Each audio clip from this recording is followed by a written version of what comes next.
All right, we do have a quorum. We're at 15 out of 29, so we're going to get started. I'm David Early with PlaceWorks, and I, as most of you know, I'm the facilitator for the EPAC. I thank you all for being here today. The first item on our agenda is to take comment from members of the public for any item that is not otherwise on the agenda. Is there anyone here who would like to address the EPAC on a member that's not on a matter that's not on the agenda? Okay, seeing none, we will go on to approval of the minutes. We have minutes from September 14th before us. Tim. Thank you. At last month's meeting, I made a comment about the educational needs, and the reflection of the notes did not, at least in my review, did not indicate the additional perspective of higher education, and particularly community colleges. I think your notes do indicate that there are certain programmatic things that are within the realm of education, which is probably consistent to what you've done in the past. I want to make sure that it is reflected that we're also including in that definition higher education, particularly community colleges. So with that additional amendment or revision, I'm supportive. Okay, could you point out I do want to point out these are meant to be summary notes. We don't try and capture every comment, but that said, if there's a place in the notes that you would like to see particularly changed, if you could point it out, that would be of help. Okay, I will do that at a later moment. I won't be able to put it out right now. Okay. Any other changes to the minutes? Okay, I would entertain a motion to accept the minutes with one change that Tim Leong will give to us later to reflect his comment about the role of higher education. Thank you, Cheryl. Second? Second. Second from Sean, or from Tim. Great. All in favor? Aye. Any opposition? Okay, thank you all very much. Item D, item D1 is that we have your meeting calendar, and you've seen it before. I did want to point out that we have now, at least at the staff level, made a decision that these meetings are going to run from 1 to 4. We had previously hoped that they might begin at 1:30 and even end at 3:30, but I think it's become clear that we need a 3-hour block to work. So all the meeting dates and times are now shown as 1 to 4 p.m. We also have the action item log. I'm not going to try and go over that at all, but it is here, and let me ask at this juncture if there are any questions about either items D1 or D2. Great, there is none. We will move on. So now we're ready to move on to the vision, goals, and objectives. You all had a robust discussion regarding that document last time, and it has been republished in your packet on pages 1-2, 1-3, and 1-4. It's shown in highlighting and strikeout so that you can see the changes which we made to the text based on the comments that all of you had made. Just to let you know, there were a few comments that as we went over them, we discovered were somewhat redundant with each other. So not every comment that every one of you made was made verbatim, but the intent was that the spirit of every comment would be captured. So at this point, I want to open it up for any discussion that you all have. Our goal today, at least in my opinion, would be to get to a point where you might adopt this as vision and goals for the project. Matt.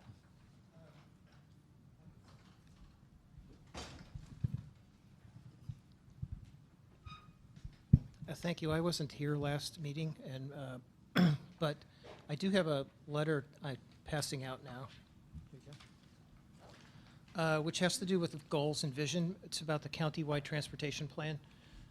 And there are 4 well-known state GHG targets, 2020, 2030, 2035, and 2050.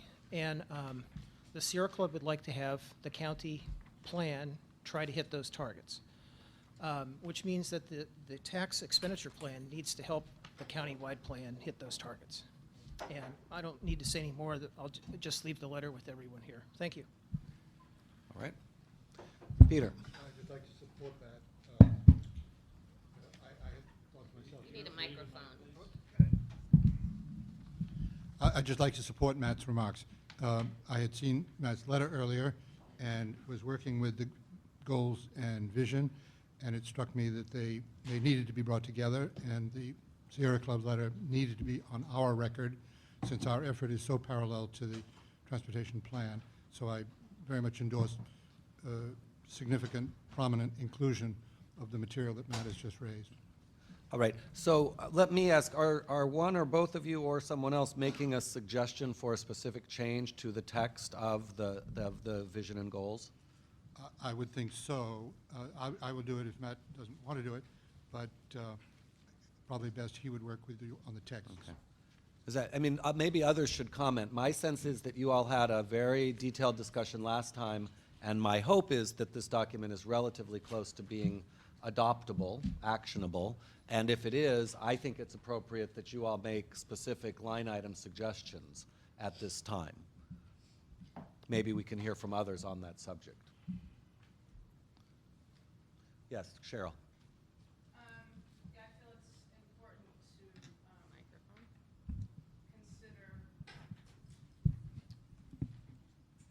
consider.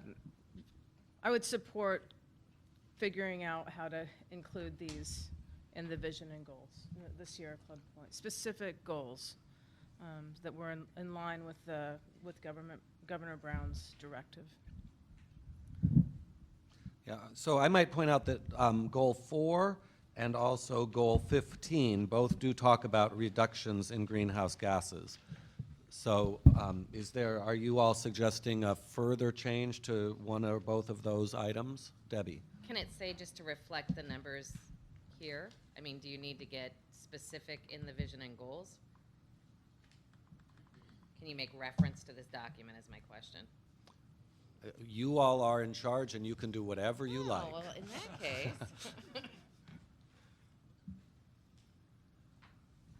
Sean? Well, I had another comment on number 7. Promote a healthy lifestyle and GHG reduction through active transportation options. I feel that's a nice sentence, but it lacks a little bit of oomph. And so maybe I'm proposing that it say promote a healthy lifestyle and GHG reduction through active transportation investments. So you'd like options replaced with investments? Yeah. And if anyone else has, if anybody else has a comment on that, I'm trying to come up with something that actually means something. And as far as the GHG reductions, it's possible to add in reduced GHG reductions to meet the levels specified in the state mandate. So I think we could do that under number 4, just to say, and achieve greenhouse gas reductions mandated by the state or proposed by the state. Yeah, Seth? Yeah, I think that's the right place to put it, but I actually think adding in the goals, the first 4 clauses of the letter, the numbered clauses, excuse me, a reduction of 7% by 2020, of 40% below 1990 levels by 2030, per capita 15% by 2035, and emissions 80% below 1990 levels by 2050, in accordance with state direction is well warranted. I mean, these are very specific goals. The state has adopted them, and we should be reflecting them. Lisa? I would urge us not to get that specific because those GHG goals could change. We will have another governor someday and the legislature. They could become stronger. They could become something else. They could decide there's a different goal, and this is a very long-term plan. So I think referencing the state GHG requirements is sufficient without getting into all that detail. Mr. Early? Yes, Matt? The 2 goals that are for Plan Bay Area that are from the Air Resources Board, those are not going to change. They will be in the next regional transportation plan also. Okay, so I'm hearing 2 proposals relative to number 4. Both of them are to change it. One would be to write to achieve greenhouse gas reductions consistent with state mandates, Lisa, Or consistent with Plan Bay Area, consistent with the regional transportation plan, whatever, as Matt appropriately pointed out, isn't going to change by virtue of who the governor is.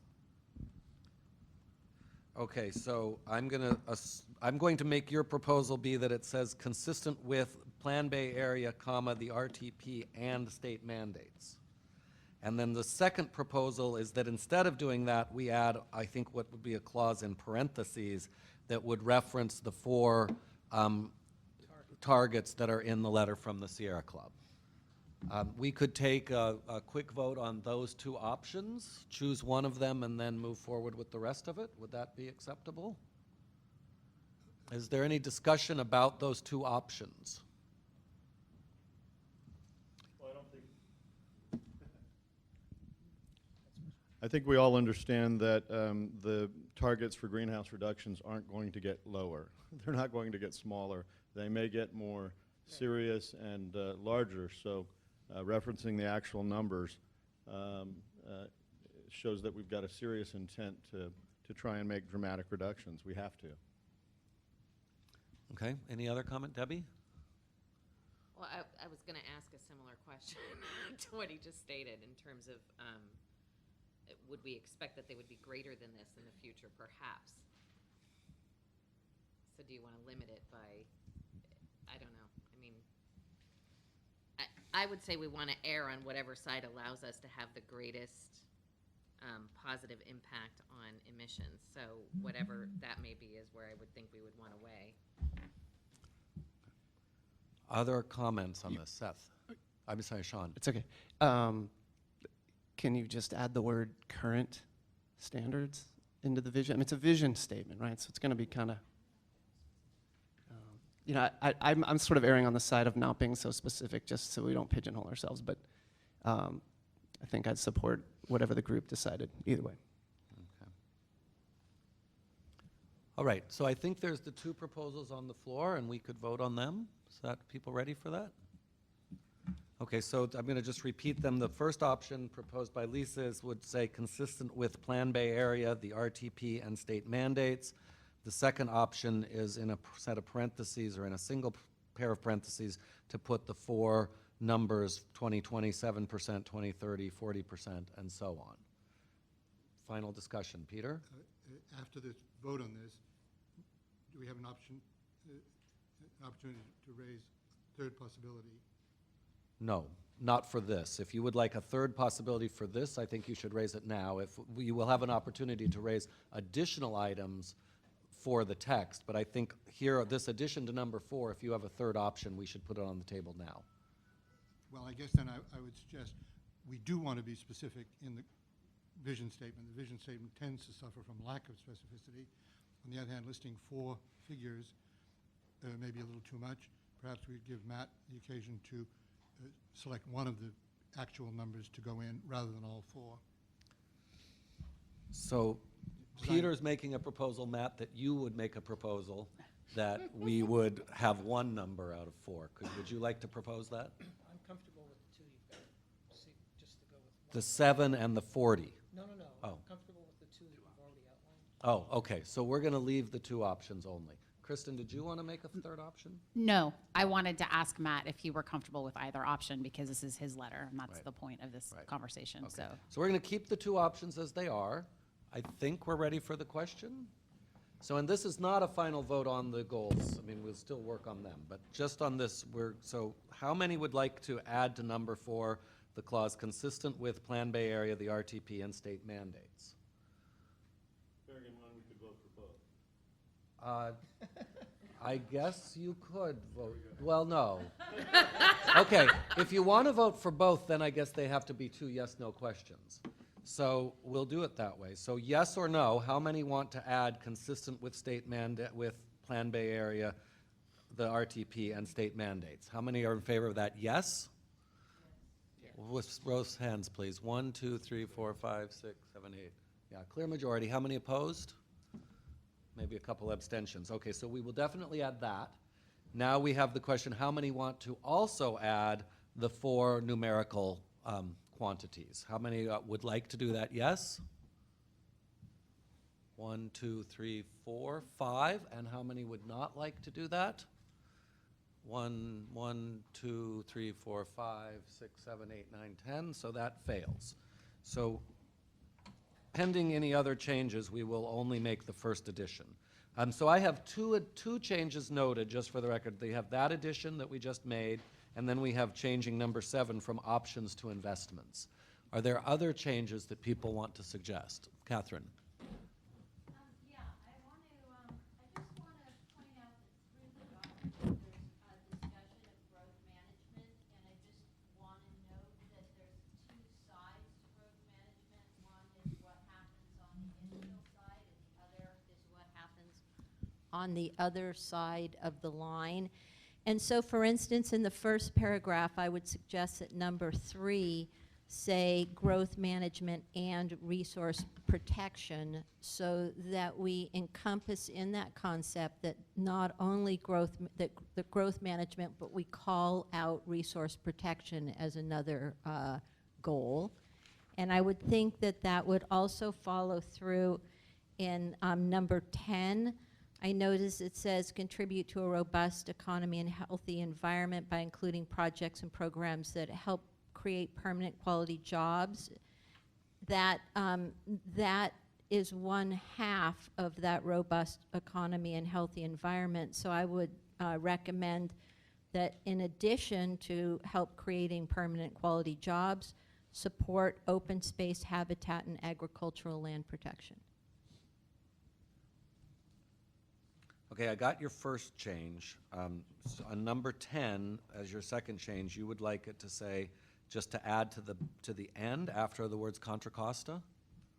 That's some- correct. It could actually be 2 subparts: create quality jobs, and 2, support open space, habitat, and agricultural land protection. And you do see that as part of the robust economy and healthy environment? I think so. Yeah. Okay, so you want to say to allow residents to work and live in Contra Costa And support open space, habitat, and agricultural land protection.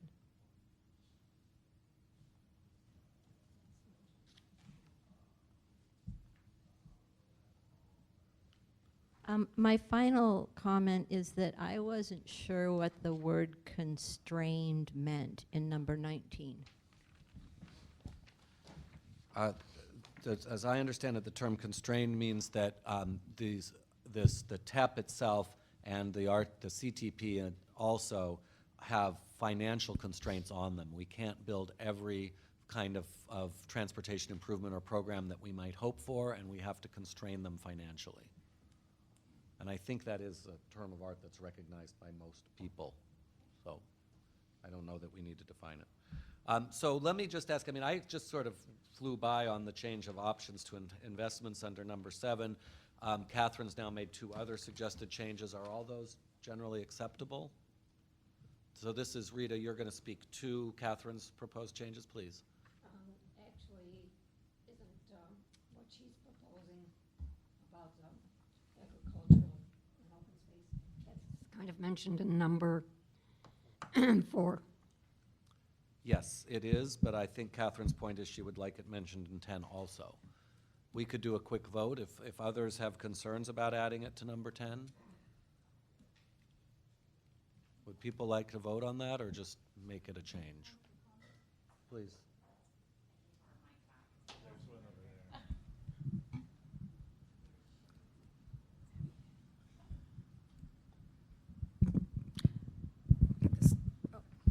This microphone. My understanding is that the transportation plan, by making wise investments in the right place, doing the right kinds of projects, that one of the desired outcomes of that is to have open space preservation, land conservation management, and all of those great desirable things that we want. But the sole purpose of this transportation plan is to raise money for transportation projects.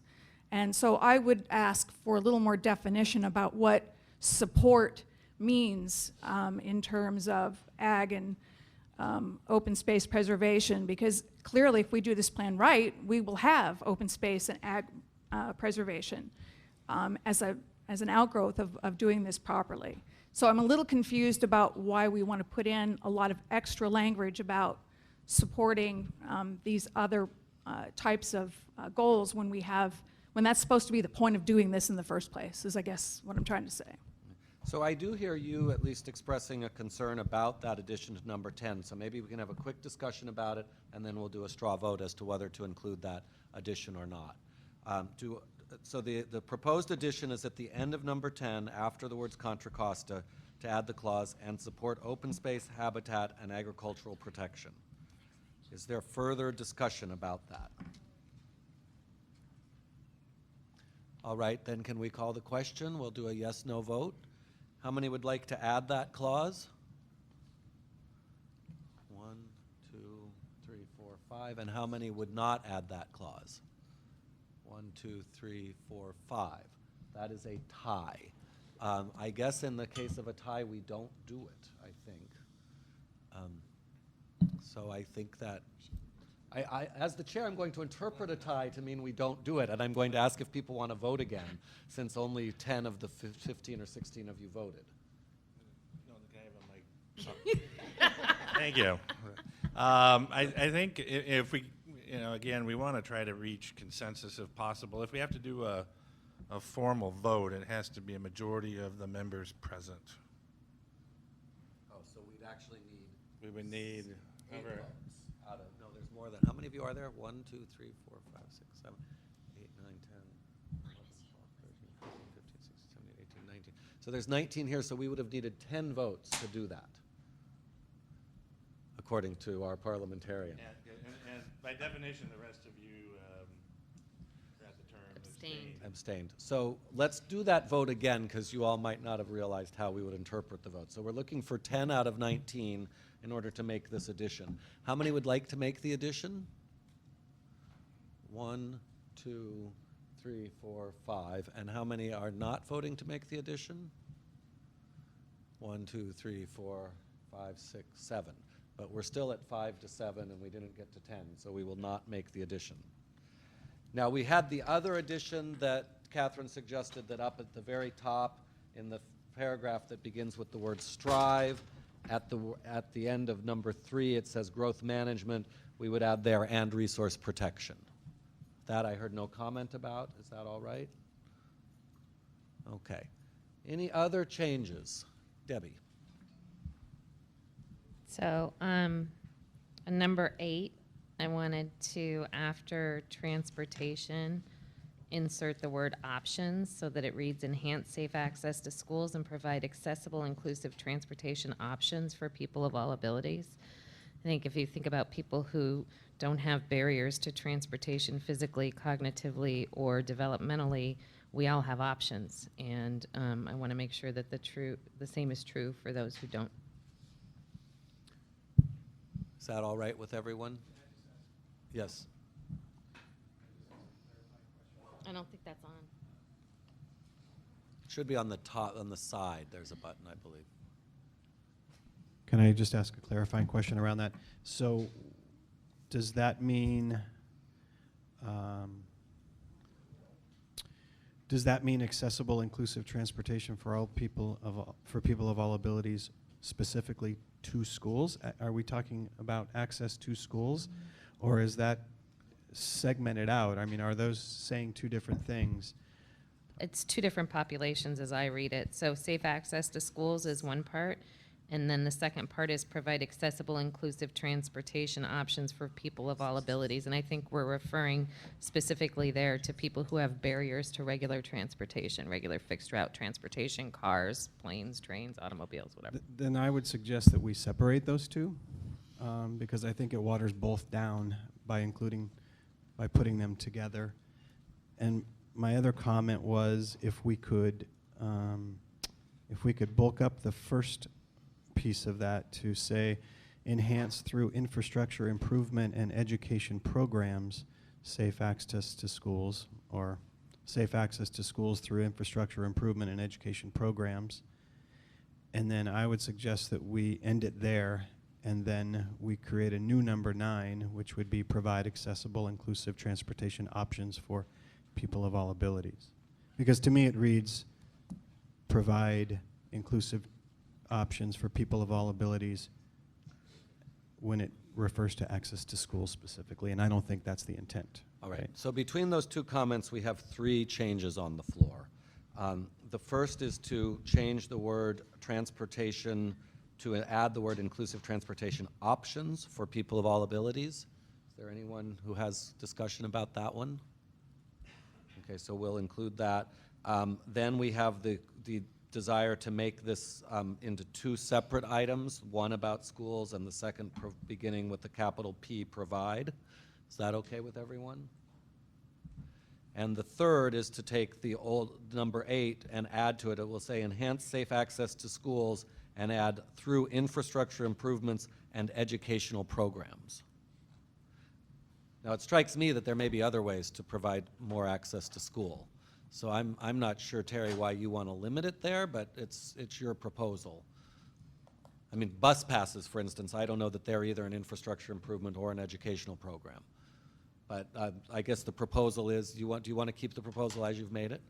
Well, I guess my point is safe access to schools to me infers specifically infrastructure. So I was hoping, I understand your point, but so my intent was to broaden it more. Okay, so do you want to keep the language you've suggested, retract it, or change it? Could you repeat it, Terry? Yeah, if any others have comments on how to be more specific yet more expansive, that'd be great. Enhance safe access to schools through infrastructure improvements and educational programs. But I also understand your point, David, that there's more to it than that. Yeah, Tim, please. yeah, my mind's not working that fast, so I think I would like to figure out a way to expand it so that it does include things like bus passes. And this is where I would like to at least offer the friendly amendment to my earlier comment where we talk about enhancing safe access to schools, including higher education institutions, and then continue on with that. So that's where I would like to add. Can we hang on to that one? We'll come Okay. back to you. Maybe I can make the suggestion. The way most of this funding has worked to date is that we talk about capital projects and ongoing programs. And so perhaps we could use those two terms to say through both capital projects and ongoing programs. Yeah. Okay. And is can I- that acceptable? We'll come back to you, Tim, but is that change acceptable to everyone that we add? So it says enhance safe access to schools through both capital projects and ongoing programs. You have a comment on that, Cheryl? Does ongoing programs mean that new programs would not be included? No, it doesn't mean continued programs. It just distinguishes one-time capital projects from Sure. programs which by definition are ongoing. Yeah. Is that operating programs? And when it's appropriate, I have another Okay. word to add. Let's take Tim first, because he had some words to add. Tim, you wanted to say enhance safe access to schools, including Yes. institutions. However you want to do it, including higher education institutions, which includes the community colleges, but it could be others. So I'll Okay, leave it. so is I'm everybody happy okay with enhanced safe access to schools, including higher education institutions, through both capital projects and operating programs? Okay, and then Cheryl, you had one more? And can I just make one Oh, more comment? sure. Just, if, I'm one of the few gluttons for punishment who listened to the recording of this presentation and the meetings. So it's really important, as a listener of those recordings, that folks wait for the microphone. That would be greatly appreciated. Thank you. Thank you. Cheryl, you had another addition or change? Yes, I would like to suggest that we say enhance safe and affordable access to schools. Is that okay with everyone? Sounds like it. Okay, other changes?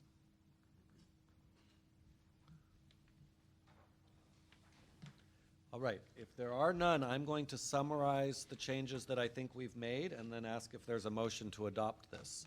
On page 1-2, there's a single change, which is in the first paragraph that begins with the word strive, where it says, and 3, growth management, and we add and resource protection. Then on the next page, and I'll try and do these in order, Under number 4, we're saying we're changing it to and achieve greenhouse gas reductions, plural, consistent with Plan Bay Area, comma, the RTP and state mandates. Then, under number 7, we are changing the word options to investments. Number 8, we are splitting in 2, and number 8 itself says enhance safe and affordable access to schools, comma, including higher education institutions, comma, through both capital projects and operating programs. And then the remainder becomes number 9, which begins with the word provide, and says provide accessible, inclusive transportation options, is a new word, for people of all abilities. And I believe that that is all of the changes that we've agreed to. Is there a motion to adopt this? So moved. Moved by Seth, a second by Rita. Is there any further discussion? Then I will call the question. All in favor? Aye. Any opposition? It is passed. Excellent. Good work, all of you. Okay, we are now ready to move on to item number 2. And we have 2 presentations, item 2.1 and 2.2. Matt Todd from the consultant team is going to show you information about some of the projects and what they could buy, what things cost, and then Martin Engelman will make a presentation under 2.2 regarding modeling. And once that's completed, we're going to have a discussion, which I am going to attempt to suggest that we do in a topic-by-topic fashion. So in other words, when we get to it, I'm going to suggest that we begin on the list of possible projects and work through them. There's a total of 16 of those. Take a little time about each of them rather than having a very broad discussion. But we'll come back to that after our 2 presentations. Matt, you're first. All right. Is this on? No. Okay.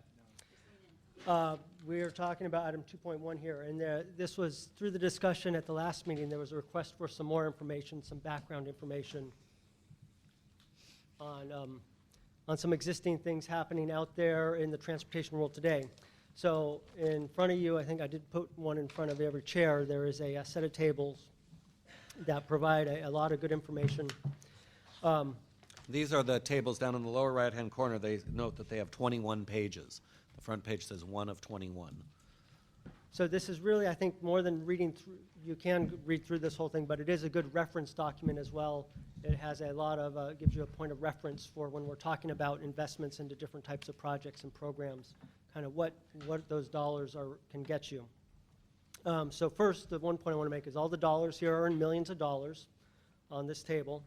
And I want to just walk through the first few pages and kind of give you a flavor of what the type of information is in here. So on page 1, that is the existing TEP proposals. You actually, this should look very familiar in that it was in your packet for the last meeting. And this is really a summary of what is the existing Measure J doing with those dollars. What did the Regional Transportation Planning Committees propose, a summary, and also what the Public Advocates Group also proposed. If you go to page 3 of 21, what this details is there was a series of specific capital projects that have been proposed. These are primarily through the RTPC proposals. And so what this does is it gives you a quick summary of what are those projects, how much is that overall project expected to cost, what is the identified shortfall looking at those dollars today, so that's assuming there's no new TEP money yet.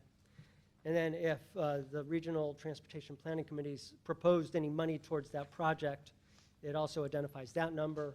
You'll notice that none of these projects, even with the new TEP money proposed, really fully fund it. There is assumptions of leveraging and whatnot that go into these projects at this point.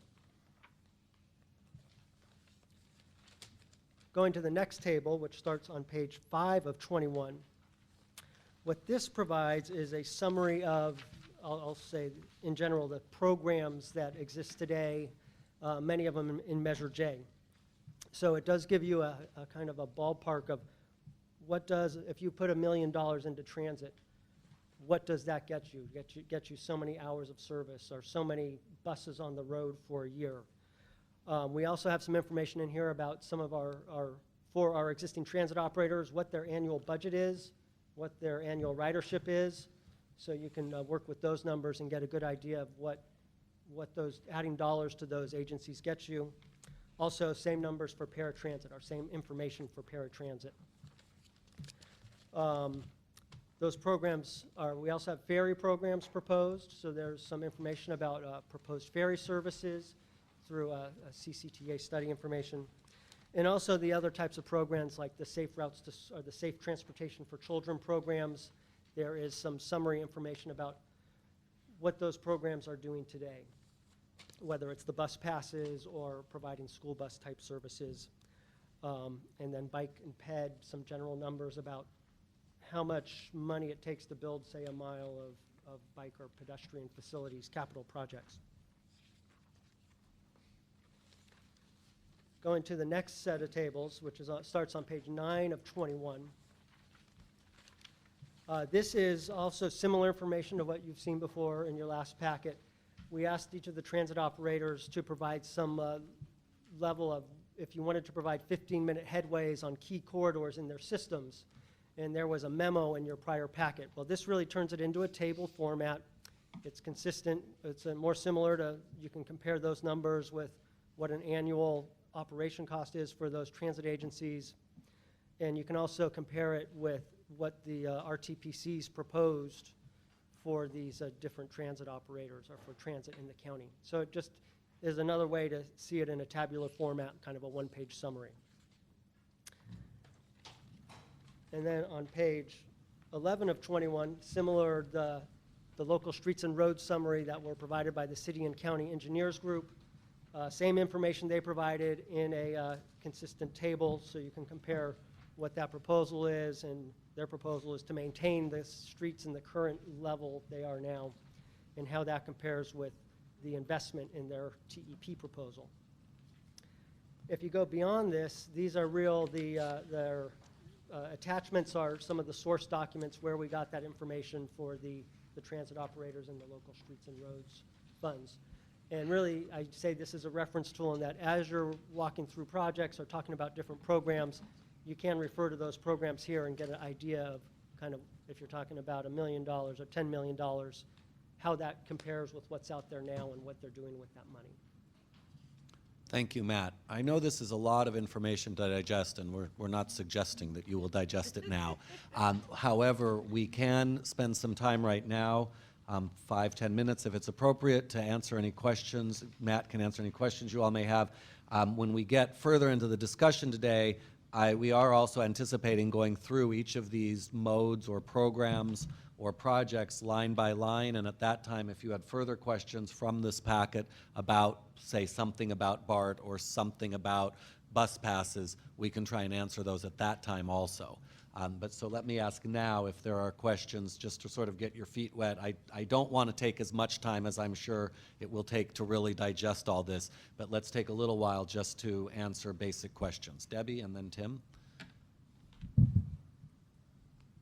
So at the risk of sounding stupid in front of everybody, I'm not an expert in transportation, but I'm curious if there is any work done on looking at demand versus utilization versus availability of services. So for example, paratransit, you get a demand of 20,000 trips per month.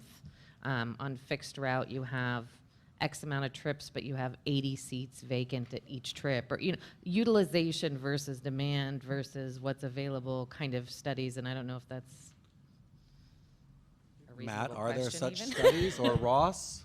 Peter Engel, who is And I would say, CCTA's transit if you go coordinator? into a specific operator may have a specific study about certain routes in their system, short of trying to stay at a high level on a countywide basis.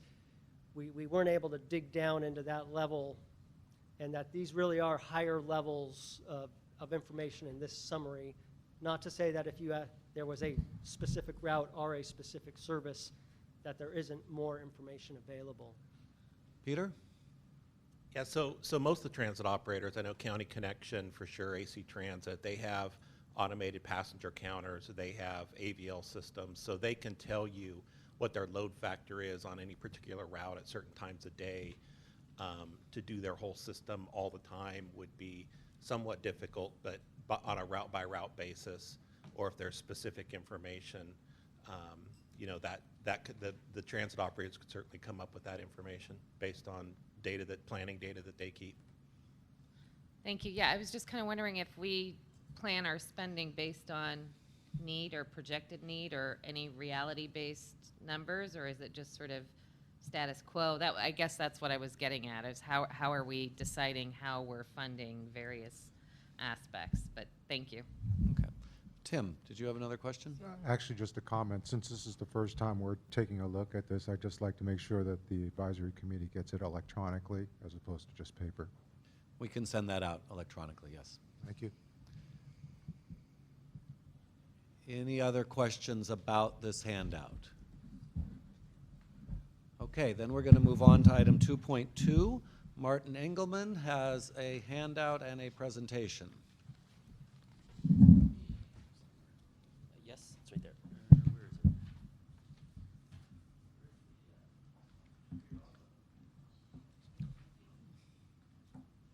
What's that?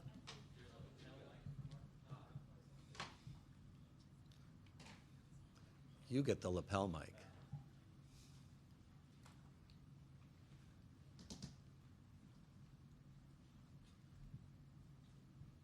Andrew, that's not Martin's presentation. Does he have a?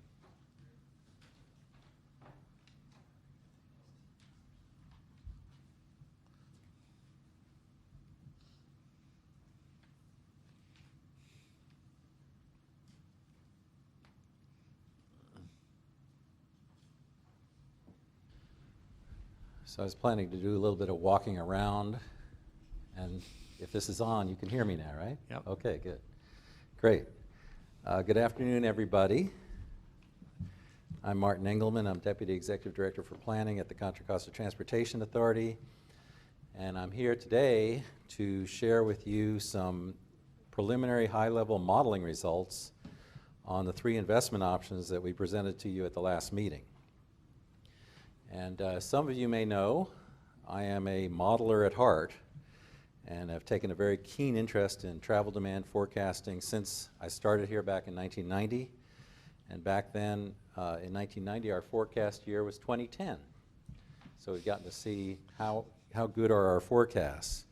And what we learned is that if you have a great recession, as we did in 2007 and 8, your traffic forecasts come out a lot higher than what actually happens in real life. So I should be able to answer some of the questions you have about modeling, but I'm not a real modeler in that I don't punch the keys on the computer. I'm what you call an end user. I look at the inputs and the outputs and work with the results. Modeling is a science, and the scientists we have working on the model for the 2014 CTP are over at the Fair and Piers building. And the manager of those scientists is here today. Let me introduce to you Julie Morgan. She's the principal at Fair and Piers. And as we go through this material, if I can't answer your questions, maybe Julie will be able to answer them at the end of this presentation. So at the EPAC meeting last September, the 14th, we showed you 3 transportation investment options, A, B, and C. And you'll recall option A was focused on transit capital investment. Option B was a mix of roadway and transit capital investment. And option C was focused primarily on programs. And since that meeting, Fair and Piers has completed some preliminary modeling runs. And today we want to share that with you. I actually have a handout on these materials. See if we can pass this around. I have some for the audience. You can pass these around. Need more, let me know.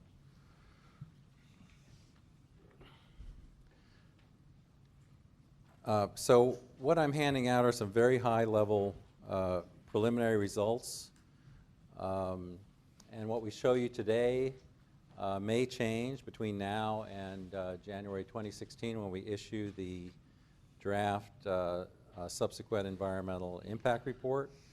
There are a number of assumptions in here about the project mix, and we're continuing to further review the modeling approach. We actually have a committee called the Technical Modeling Working Group, which consists of county and city staff, along with modelers from MTC and Caltrans, and they are going to be reviewing all of the procedures that we use for this modeling. By mid-October, we hope to have and be able to share with you further information at that time about how these various options perform. So a little bit about the model that we're using, and to support Measure J, the Growth Management Program, and to comply with the State Congestion Management Program requirements, the authority is required to have this travel demand forecasting model, and we've developed what, if it means anything to you, a 3,000 zone, 9-county Bay Area model. It's based upon MTC's model and database. It's consistent with ABAG's land use forecast. You need some more of those? I have some more. How far around did we get? Didn't come Okay. up, is it? There we go. Does everybody out there have one? All right.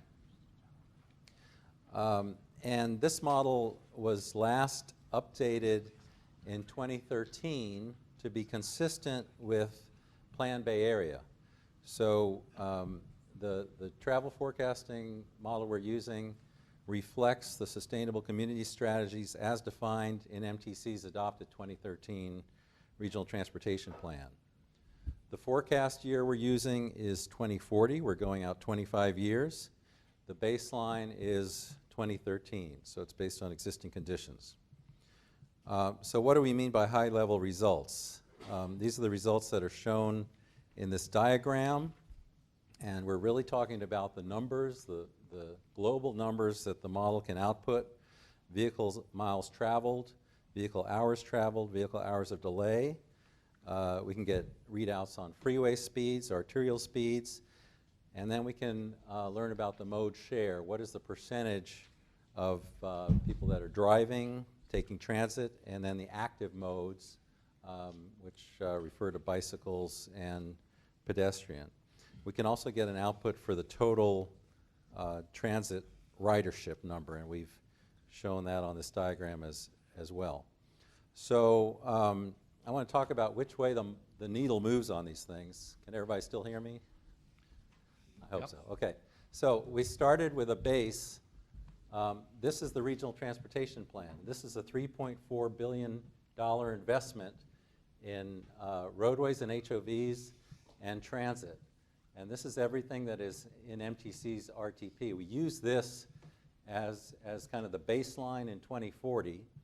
And then, in addition to these $3.4 billion, we added $6.9 billion in investments for option A, where we invested primarily in transit. All the transit projects are shown on this lower chart, and not so much in roadways. And then option B is a $6.9 billion investment option on top of the 3.4, this total of $10.3 billion. A mix of roadways, HOV projects, and transit, bicycle, and pedestrian projects, kind of a balanced investment in capital projects.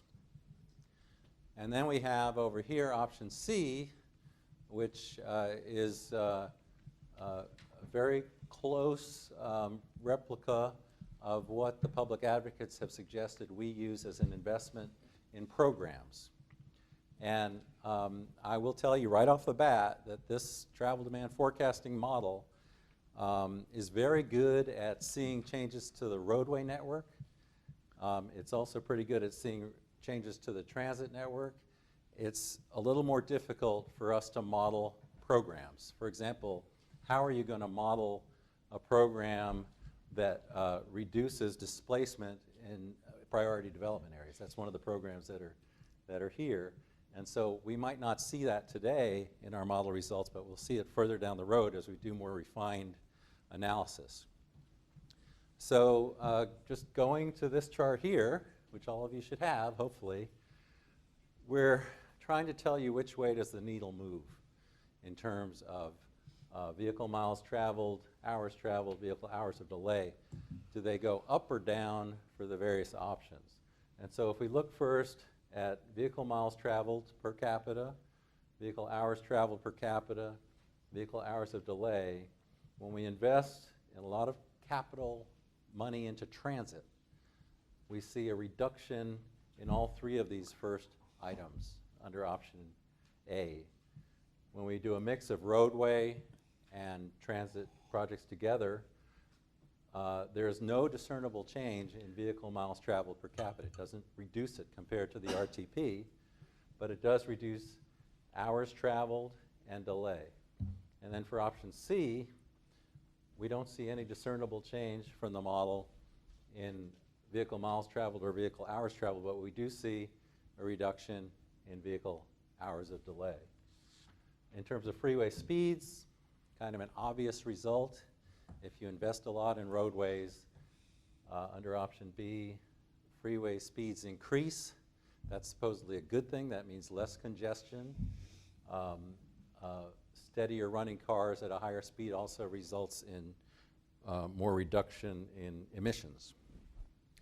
And then on arterial speeds, no result for B and C, but we do see a slight increase in arterial speeds for option A, traffic smoothing on option A on the arterials. Then we get into mode share, and as far as changes in the percentage of people that decide to drive, there is no discernible change in that mode share, but there is an increase in the percentage of transit. There is an increase in total transit ridership. At this point, the active modes, you'll notice, are still blank. We don't show an arrow for the active modes because in order to figure that out, we have to do what's called post-processing. And Fair and Peers is going to look at these numbers a lot more closely and crunch them further, and that's going to give us some output for active modes that we'll be able to hopefully share with you in mid-October and also be able to publish in the January SEIR. So that's a very high-level look at things as they stand today. We said we'd tell you which way the needle moves, and this is about the best we can do right now with the raw, preliminary draft, raw model results. So thank you very much. I'd be happy to answer any questions. Thank you, Martin. And just as a reminder, these three options, as well as a fourth option that comes from you and goes through the authority board and is ultimately adopted by the authority board as a fourth option, all four options will be analyzed in detail in the SEIR, which will be published, reviewed, and certified before a final TEP is selected by the authority. So any questions for Martin about this preliminary information? Tim and then Peter, it looks like. I'm assuming at some point we will know more information about what's the threshold when you actually say that there's, for example, a decrease in vehicle miles traveled per capita, so that at some point as we dig down a little bit deeper, we'll have the qualitative aspects of what that looks like. So for example, if I'm going to spend $1 billion and I'm reducing vehicle travel by 5 miles, or as an example, I think that that would be helpful to really understand the value or the benefit of that type of investment.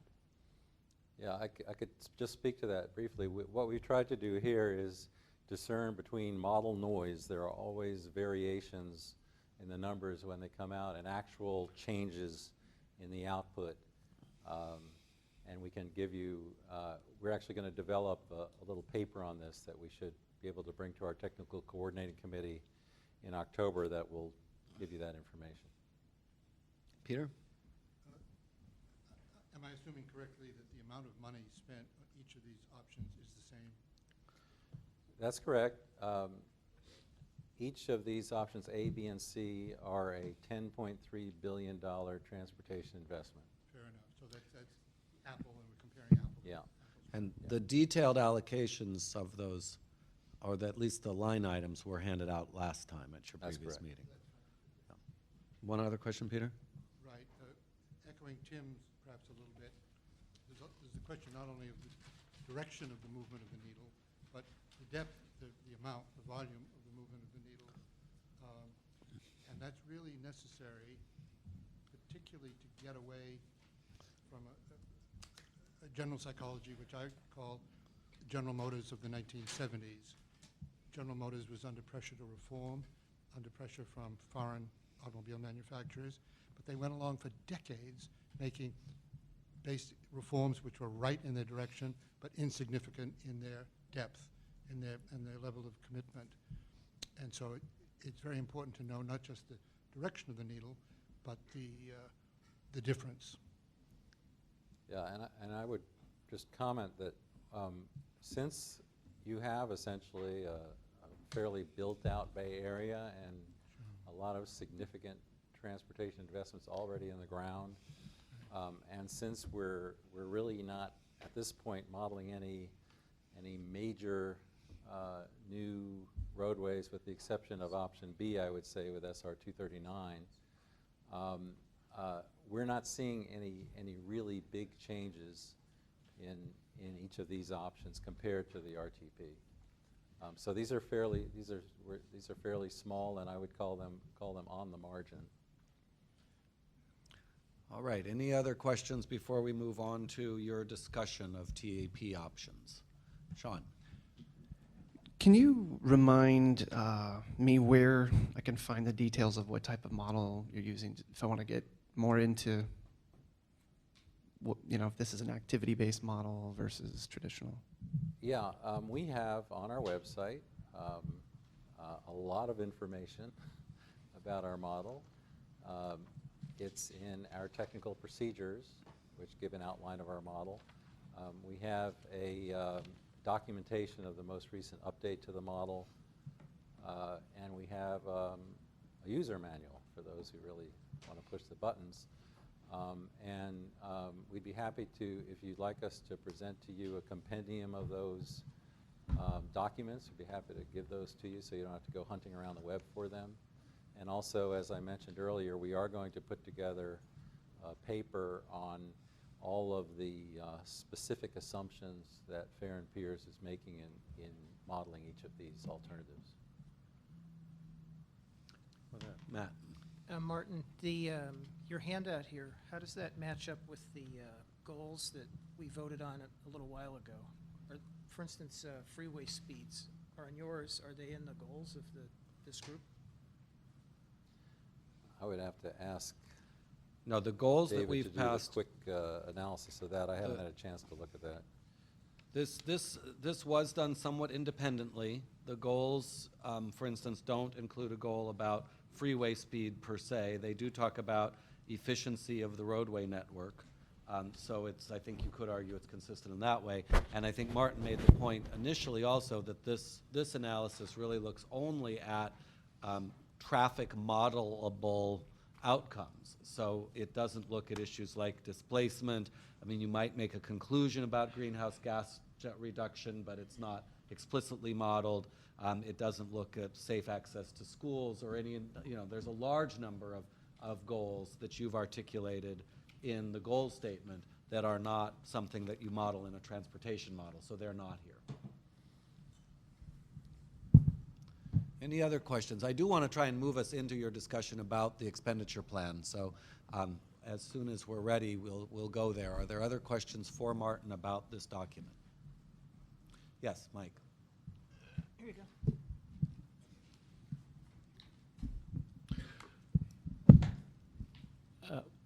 Martin, just for a preview of when we get back more specific results, does the model allow reporting of you've got vehicle hours of delay and freeway speed and the kind of aggregate stuff, but does it allow reporting of, say, average commute times or percent of commutes within that are less than 45 minutes, or some way of getting a sense of how effectively this set of investments provides commute mobility?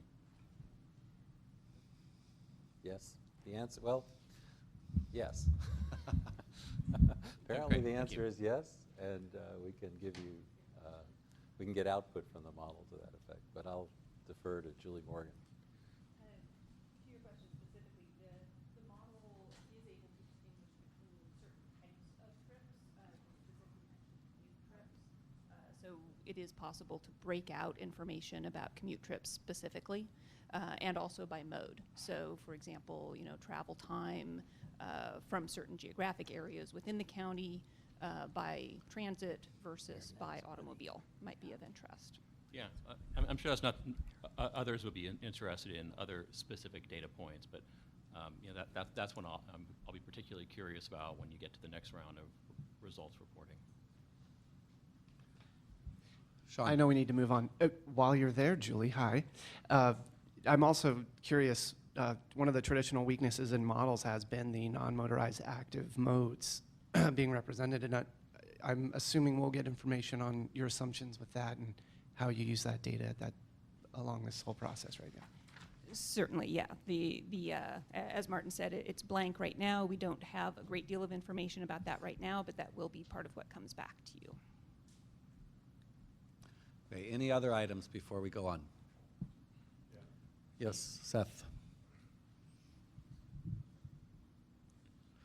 Martin, I think you said that it's hard to measure the programs and how they have, it's hard to model them, hard to figure out how they move the needles one way or another. But ultimately, that's what we're hoping to make a lot of change with.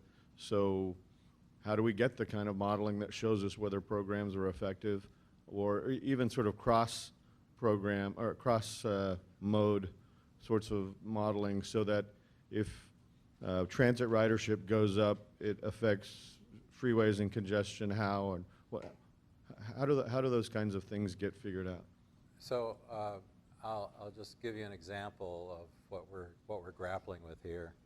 One of the programs in investment option C is to increase the investment in commute alternatives. I think it's got 2% for commute alternatives. Currently, Measure J has 1%. That would actually triple the investment in things like 511 Contra Costa, encouraging people to carpool, encouraging people to telecommute. So how do we reflect that in the model? The model itself cannot, see or feel that kind of change. But what we would do in our post-processing is we would have to make some assumptions about possibly investing more in commute alternatives. That might accelerate the growth of telecommuting, for example, or it might encourage more carpooling. And that's where we get into what we call the post-processing, where we work with all of the outputs of the model and then kind of go to this giant spreadsheet and start to try to make assumptions about how the programs would affect transportation. And that will all be documented in our draft SEIR. We're going to take a first crack at that in October as we start to look at how can we post-process that program information in a reasonable way. Any further questions? All right, I think then we're ready to move on to item 2.3, which is a key part of the meeting. I want to take about an hour, maybe a little bit more even, before we go to our last item, item 3, and spend some time talking more about the Transportation Enhancement Plan itself and what items you all would like to see in it. We had some preliminary discussion on this front last time. I think it was a good discussion and got hopefully people's kind of ideas flowing about what line items you'd like to see in at what kind of levels. What I am hoping that you will direct us to do by the end of this time is to ask the staff and consultant teams to come up with perhaps just one, perhaps one or two line item transportation expenditure plans that we can bring back to you at your October 12th meeting that will allow you to really look at a starting point discussion and move forward from it. And what we'd like to do today is get enough ideas from all of you, that we have a sense, as best as we can get it, as where you might be headed regarding a specific kind of item. So, you know, for BART, as an example, we have ideas that range anywhere from 100 million all the way up to 500 million. And we're not going to make a decision by any means today, but just sort of getting a sense of the temperature of the group as to where along that spectrum you all might be. And the way I'd like to do that is that we've gone through the list that's page 1 of 21 on what you were handed out today, which is actually the same as the list you saw last time, and we've divided that into 16 individual items. There are more than 16 lines on this chart, but we've lumped them at least a little to get down to 16. The first, for example, would be BART.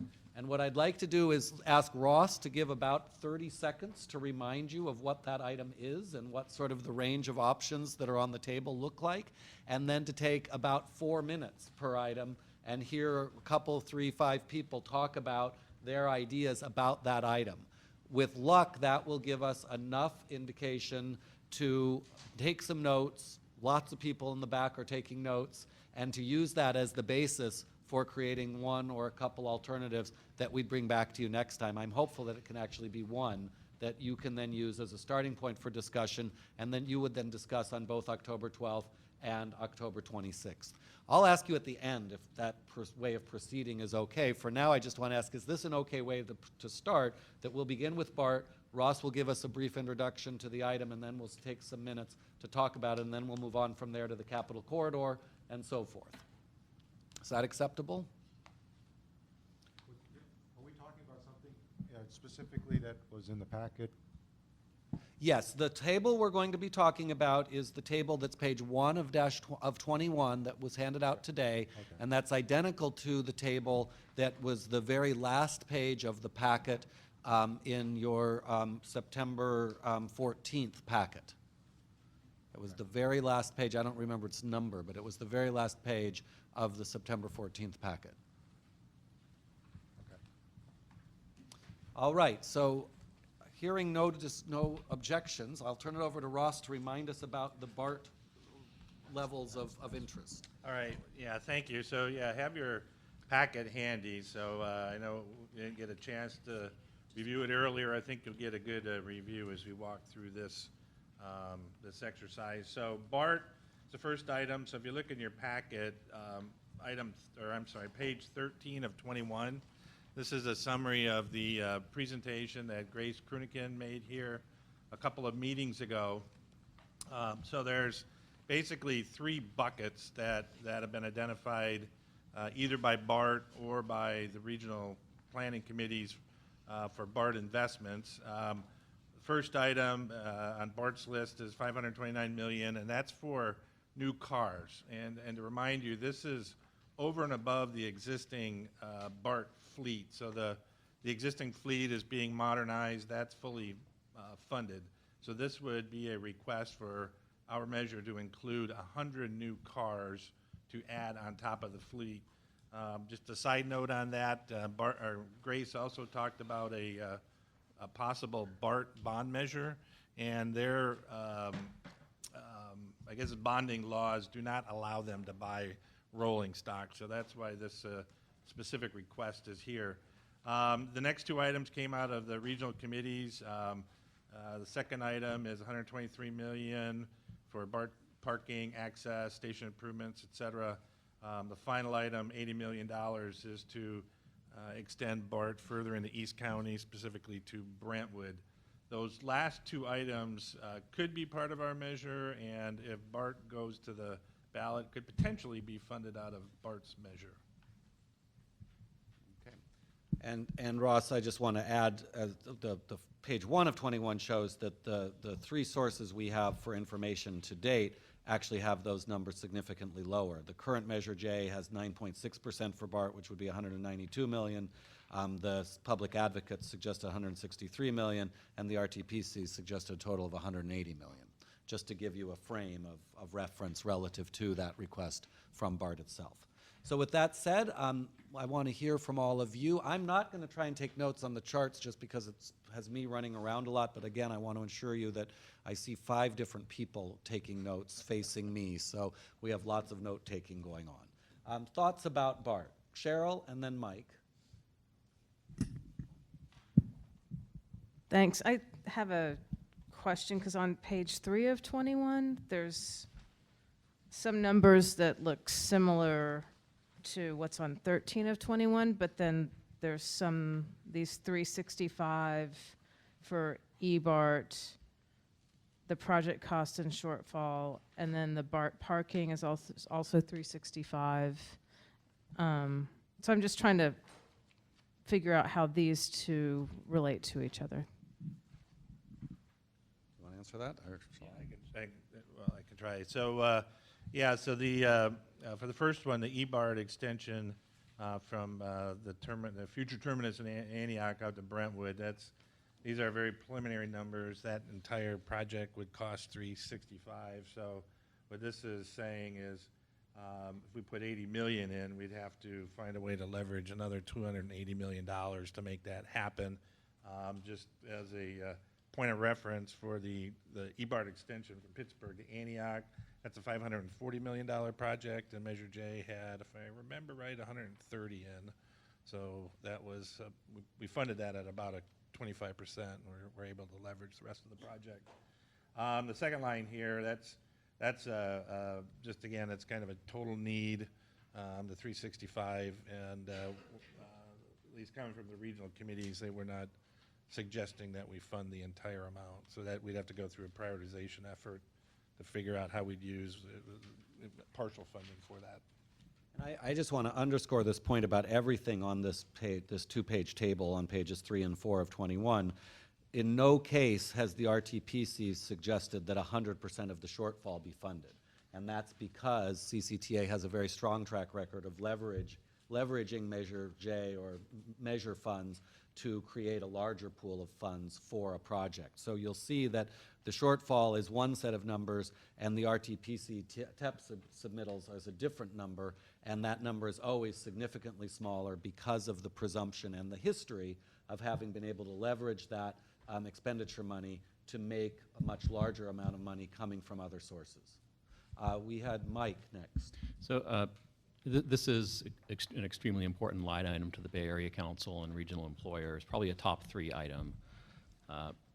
I don't want to argue for the full number that Grace is asking for. I don't know what really is an appropriate number, but given the importance of sustaining and growing BART's capacity to support our land use vision in Plan Bay Area and growing commutes and a growing economy, a substantial investment is appropriate.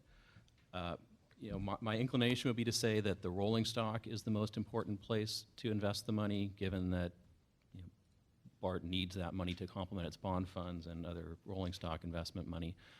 My only qualification on that would be that we and BART should take into consideration which of these categories of projects compete best for cap and trade capital money and for federal core capacity money.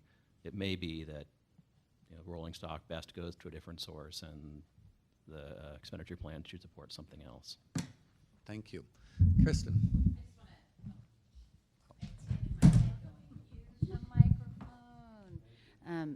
So I just want to join Mike's comments about the importance of BART to employers and the need to think about how to fund the system in a meaningful way.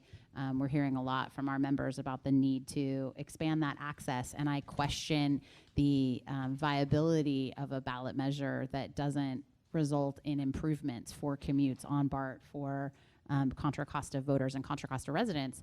Now, we're going to need to think about how Contra Costa is not the one that then subsidizes other counties that are not choosing to invest additional dollars in the system. And so it's going to be important to think about how to make those choices and think about how to put that in the expenditure plan. And I don't want to take a deep dive on that at this moment, but I do want to note the importance of thinking about how all of these pieces fit together, how to invest in the rolling stock in a way that makes sense, but that doesn't put, we need to think about the equity question versus the other counties and how, I think it would be fantastic if, the Contra Costa lines were expanded first. It's the busiest line, and so, but we need to think about how that will all work. Dave, I think I saw your hand. Yeah, Bike East Bay also a big supporter of BART investments. And BART has indicated that if their bond measure passes and a new Measure J passes with the money that they're asking for, they can move 30% more passengers with that investment. So as we go through this table, it would be useful for me and for us to have the discussion of how we're going to get 30% more people to those BART stations in these other categories.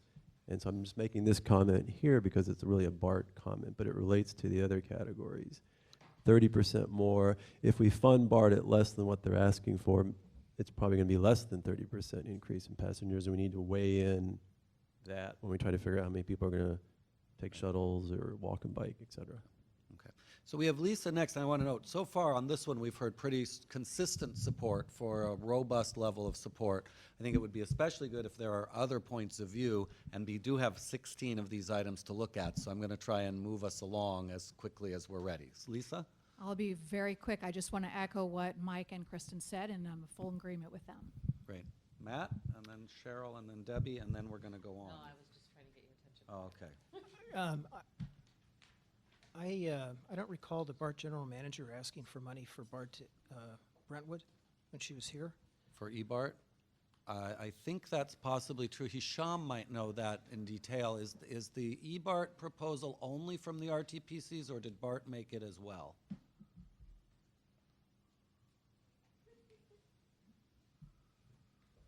I think BART staff was at the RTPC meetings, so I'm assuming they're in support of the extension.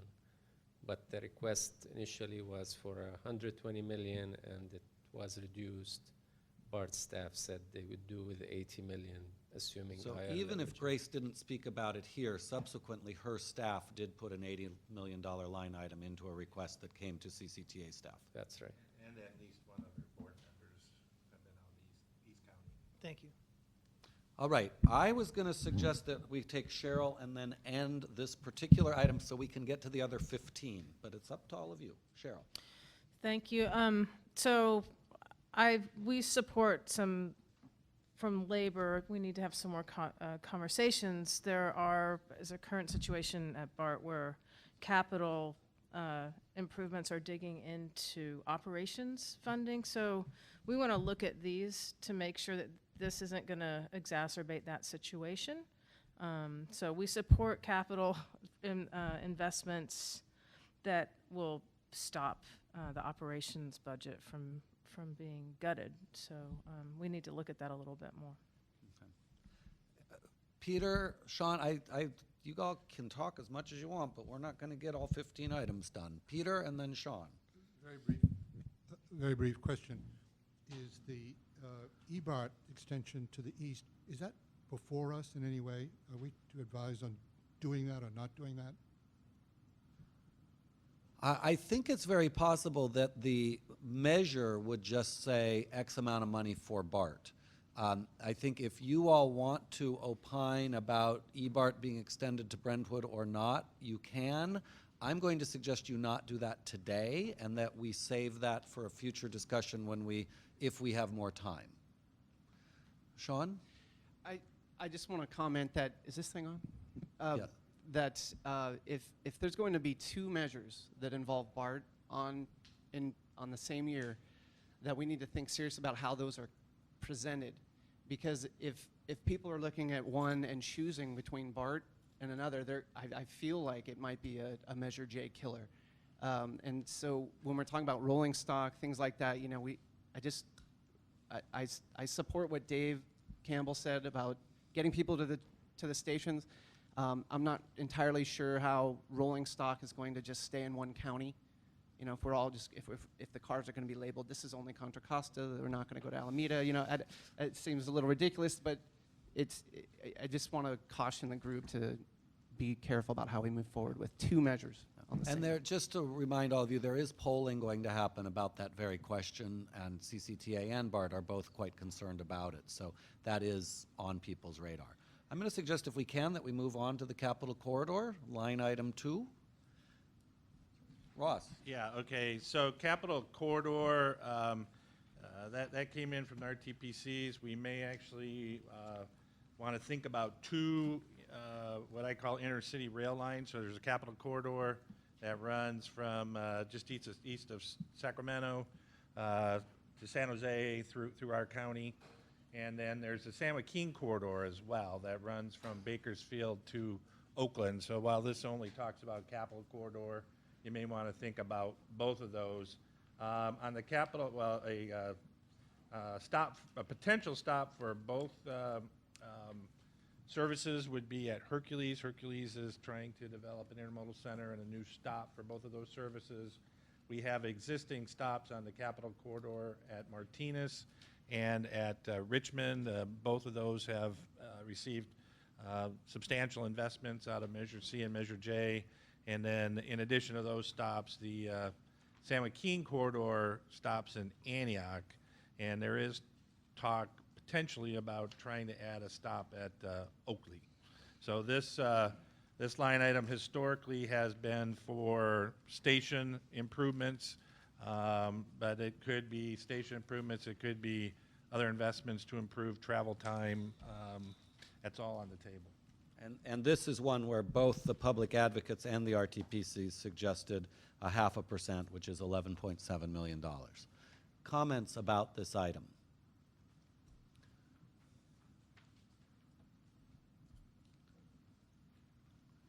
It's not as big as 500 million for rolling stock. We could just move on and take it that this is not a big attention getter. Shall we go on? We will go on to line item 3, transit corridor projects on 680 and 80.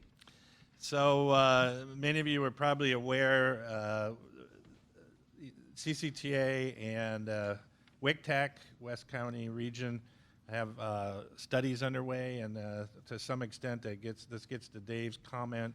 The idea is that we want to improve transit service on 680, which is a relatively transit poor corridor.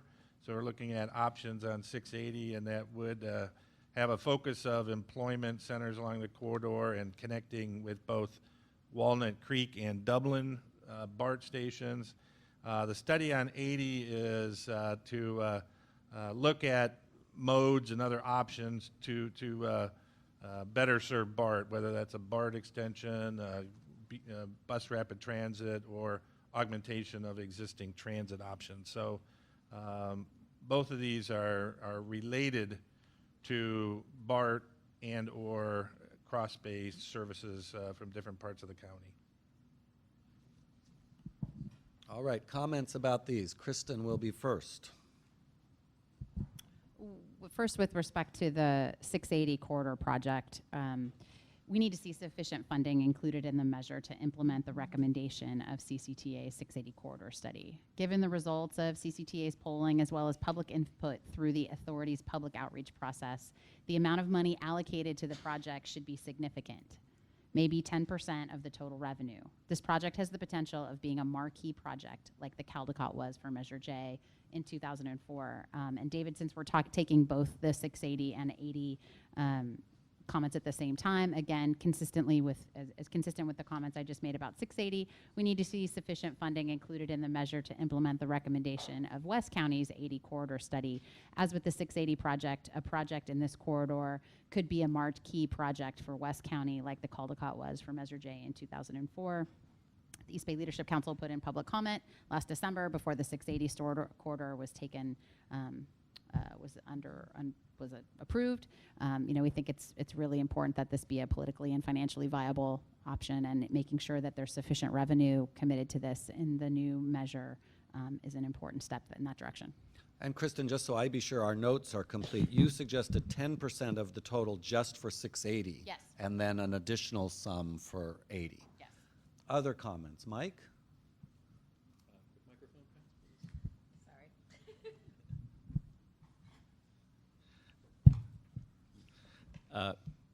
So from, again, from the point of view of the Bay Area Council, this is probably another top 3 concern. It gets to our organization's deep concern about improving commutes and travel times in key travel corridors. And these are 2 very heavily traveled corridors without good transit options.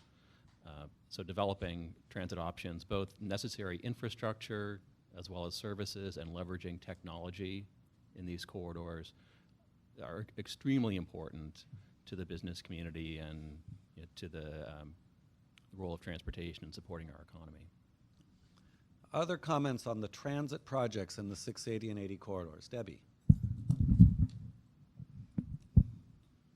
Just wanted to be clear, when we're throwing around percentages of the total allocation, going back to my lack of knowledge about exactly how much money any particular project is going to take, if it's a quarter-cent sales tax is going to be different than if it's a half-cent sales tax. And I don't think we've landed on that yet, right? So I think just to be aware as we talk as a group about percentages, that if we're going to talk percentages, we should be identifying with whether half or a quarter cent, it makes a huge... I think it's fair to say that everyone, when they're talking, is assuming a half cent. I think you're right that nobody's officially decided that. There are some other details that aren't worked out, but we've been working with a $2.3 billion budget, which is a half-cent sales tax over the course of 25 years. So, and I guess I will decree that anyone who says anything about a percentage of anything should be assuming that $2.3 billion number, which is resulting from a half-cent tax over 25 years. So how does that impact us if it's a quarter cent? We'd have to make a plan that spends half as much money. But I all don't the think planning. that's the right solution. I think we need to be very careful that we don't end up having to go back and redo this, because I don't think all the projects are going to work at half funding. Well, the draft TEP that you, unless you all direct otherwise, and Ross, you might want to comment on this too, but my understanding has been that you all are going to suggest a draft TEP to the authority that is based on $2.3 billion. Yeah, that would be the request, and I don't think David suggested we'd just take everything and cut in half. No.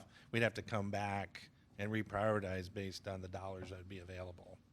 And some things may drop out, and some you could fund at a smaller level. Okay, so we heard two sets of comments on saying that these two transit corridor projects, 680 and 80, are very, very important.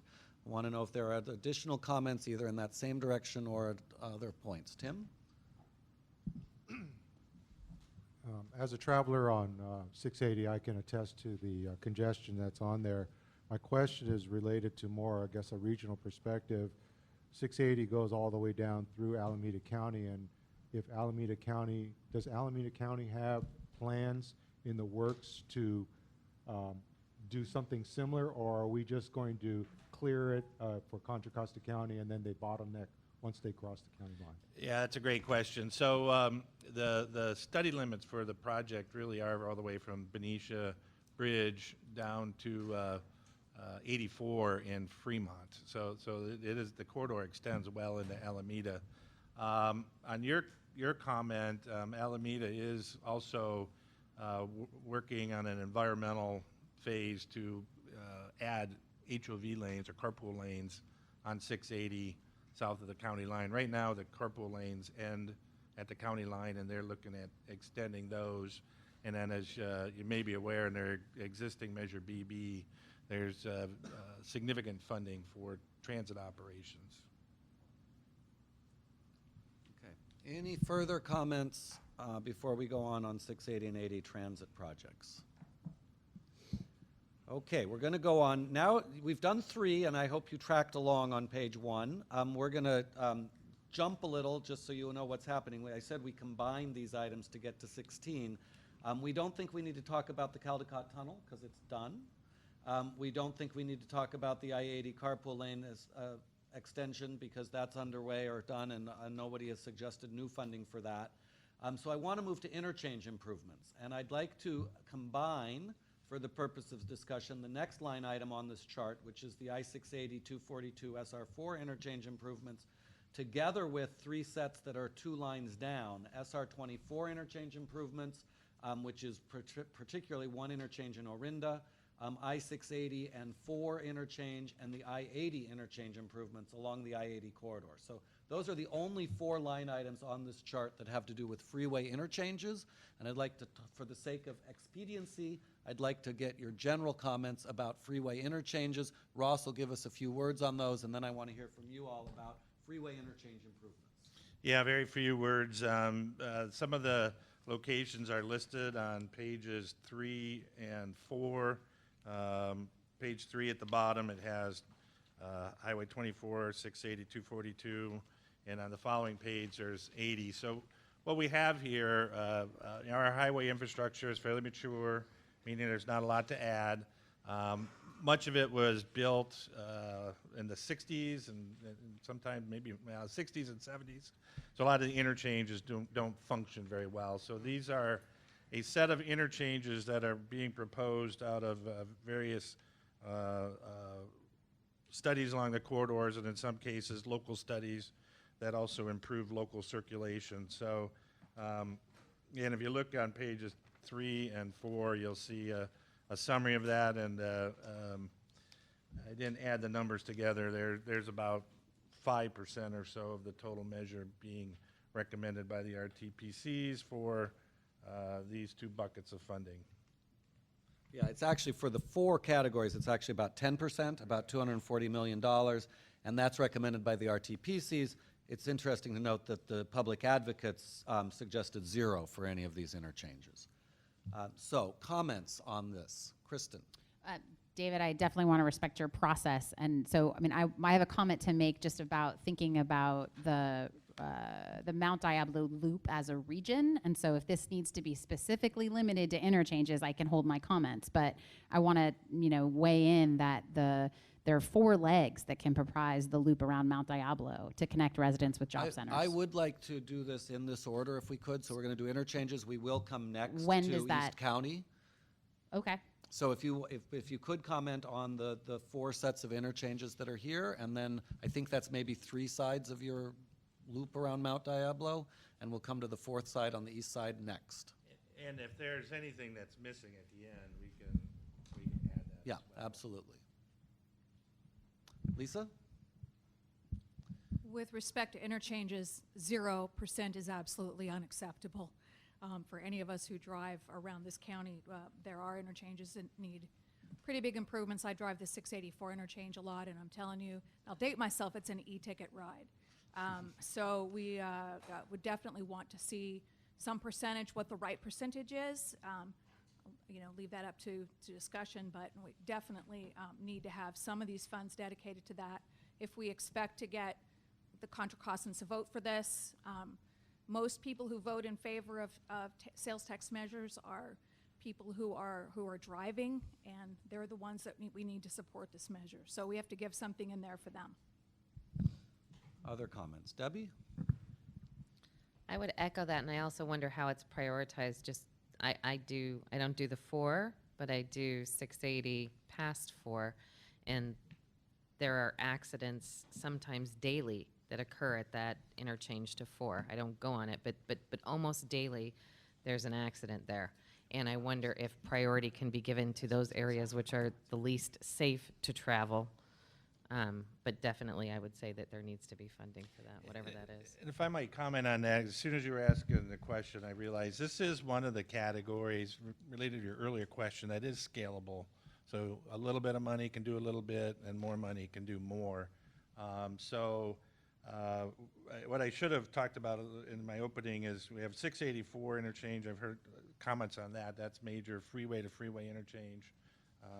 And then the other interchanges that are listed here are primarily local interchanges that provide access into downtown areas and so forth. Freeways to arterials. Freeways to major arterials, yeah. Who had a comment next? Oh, Rita, I'm sorry, right. About those 680 Highway 4 interchange, I go to meetings in Pleasant Hill regularly, and I travel in a van from the city of San Pablo. We just missed being in a horrific accident a few weeks ago because a Comcast truck rear-ended the vehicle right behind us, plus a bunch of other vehicles, when we were on the way to the meeting. That going from Highway 4 onto 680, going south, is horribly dangerous because the traffic is stopped. So we've heard a number of comments now on the importance of these freeway interchange improvements. I did note that the Public Advocate's proposal has $0 for these improvements. Is there anyone on the EPAC who would like to speak to what I would assume is the Public Advocate's point of view?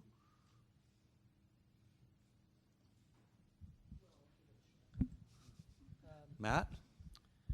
Well, if you spend $1 on project, it does something with interchange, you have $1 left to spend somewhere else, right? And then the second thing is, it always amazes me, I grew up in California, I was born in Los Angeles, that in Los Angeles, they have managed to solve all of their congestion problems by continuing to add highway capacity. Thank you. Other comments? Peter? Just very briefly, I don't think we should pass over the public advocate's proposition too summarily. The logic is the one that Matt just elucidated.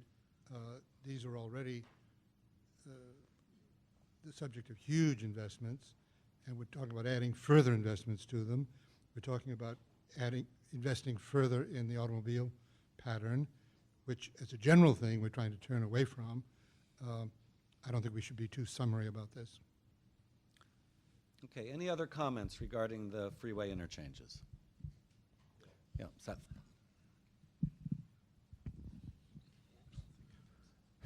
I guess the missing piece for me is we've got the modeling that's telling us something about the various kinds of transit modes. I want to know what this is doing for greenhouse gases, and we're all interested in health and safety and making our freeways work more efficiently for everybody who's using them. But I want to know what it's doing to the overall other kinds of goals that we're looking at, and if improving freeway interchanges has a big effect on that positively, but I want to know that. If it's going to affect it negatively, I'd like to understand that so that we can sort of compare and contrast which investments are the most effective. Real quick, I've heard two things stated, then safety and GHG reduction, and I don't know if Martin or Julie, if there's anything you can say, as it always thumbs up, thumbs down for greenhouse gas, or do you need to model it more?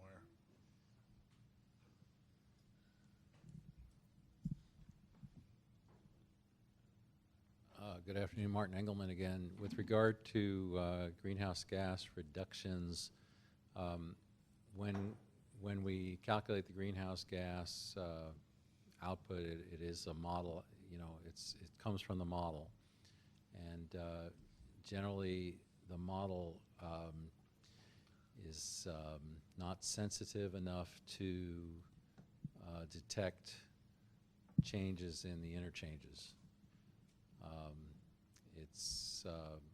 It responds to road widenings, it responds to new links, connections. But for example, if you were to go from a loop ramp to a direct connector, that's a relatively small distance of travel. And so on the overall scheme of things, it doesn't tend to show up as a major reducer of greenhouse gases. Operationally, of course, it can dramatically improve the freeway operations, but at this level model for travel demand forecasting, we don't really see too much of a change. If we're getting close to ready, I'd like to move us on to item 5, which will be the East County connectors. Does anybody have any final comments on the interchanges? Okay, the 5th item to get your feedback about would be East County corridors, including State Route 239 and Brentwood to Tracy Expressway and Vasco Road. Okay, thank you, David. I don't know if we have info in. Yeah, I guess we do have info in here. Okay, it's on page 4 of 21. So what you're seeing on that page is a study that is underway at CCTA, working with the county and our neighboring counties. So this 1.29 billion that you see in here is for a set of improvements that would include a new alignment, basically from the end of somewhere near where the State Route 4 bypass and Vasco Road come together, down to Tracy area near the 580-205 interchange. So that one component would be a new alignment. Another component would be some substantial upgrades to the Byron Highway, and then a third component would be a Byron Highway Vasco Road connector in the vicinity of of the airport. Now, the language that David read that's on page 1 adds additional routes to it, which could include Vasco Road improvements. There's a safety project out there, as well as some other improvements in the East County corridor. But majority of the funding is targeted towards one or more components of the State Route 239 Tri-Link study. Transplan, the region in the East County, proposed $120 million of funding for that project. All right, comments on that. Kristen?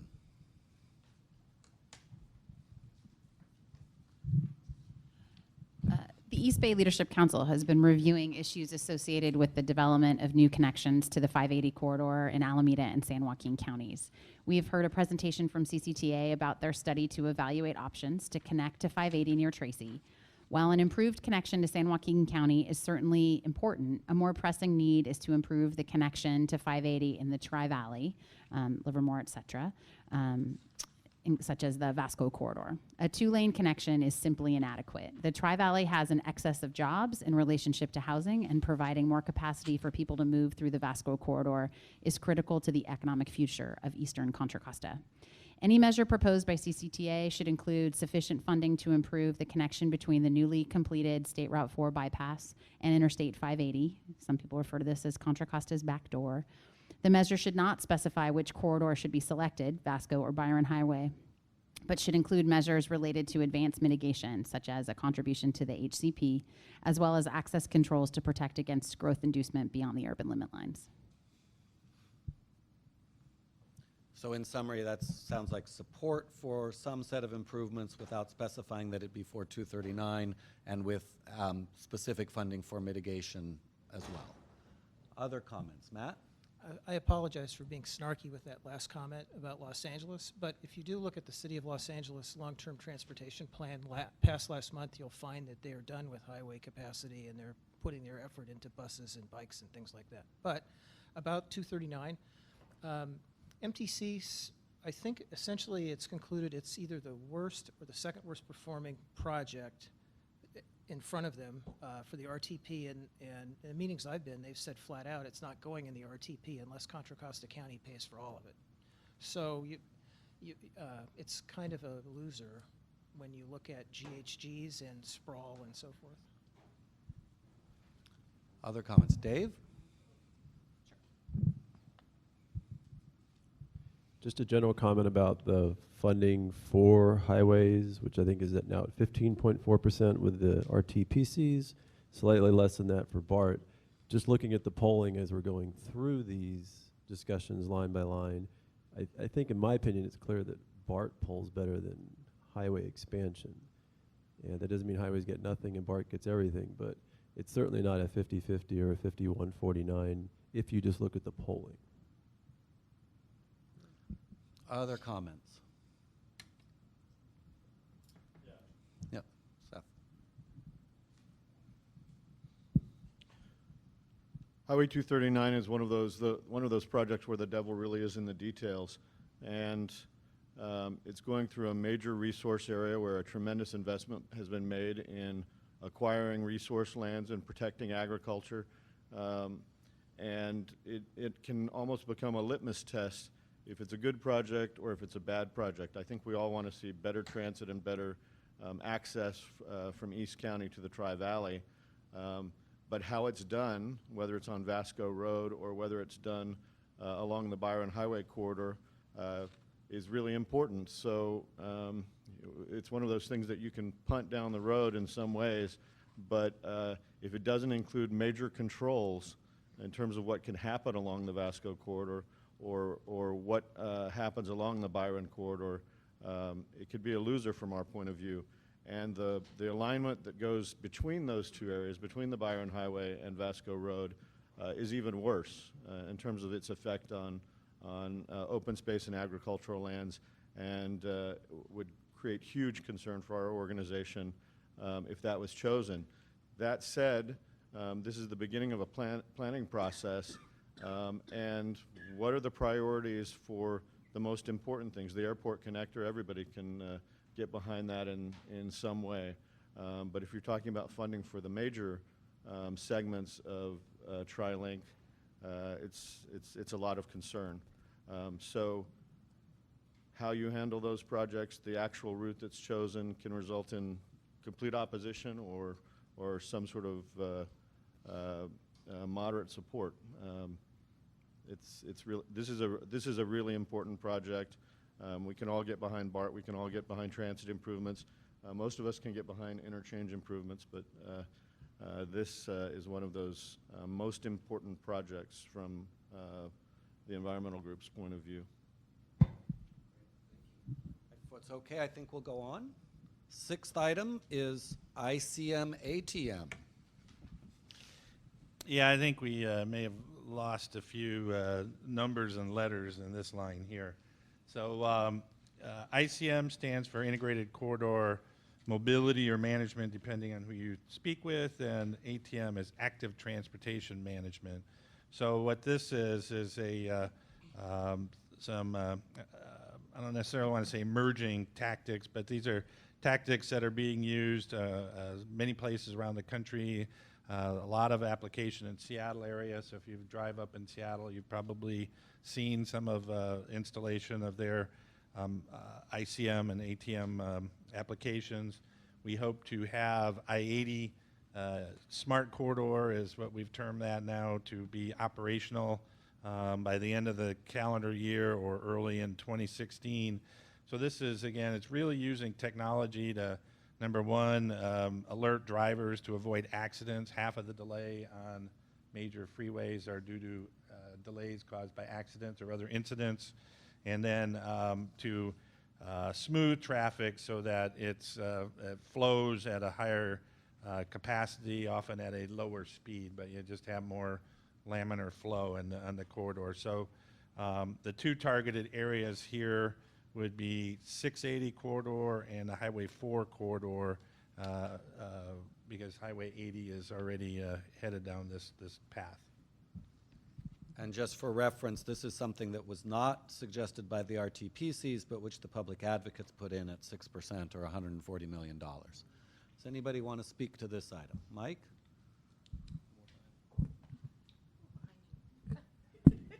Thank you.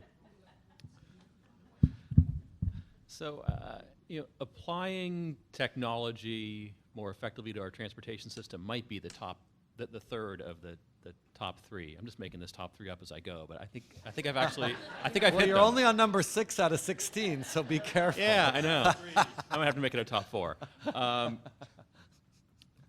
So I mean, we do a terrible job of applying technology to our transportation system.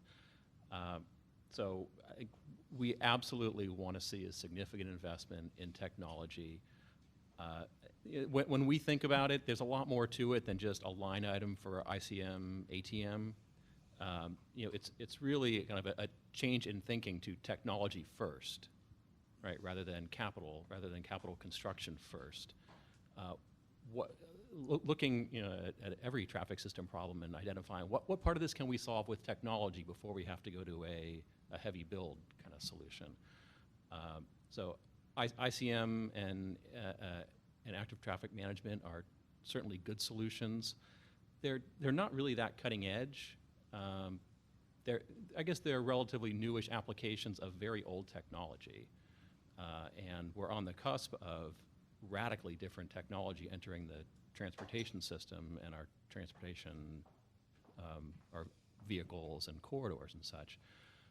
Is to the extent possible, like, it's our interest to see technology in everything in the plan. So a significant commitment to technology investment in highway and arterial corridors, a significant investment in technology in transit operations, a significant investment in technology in commute alternatives, ride sharing, telecommuting, a significant investment in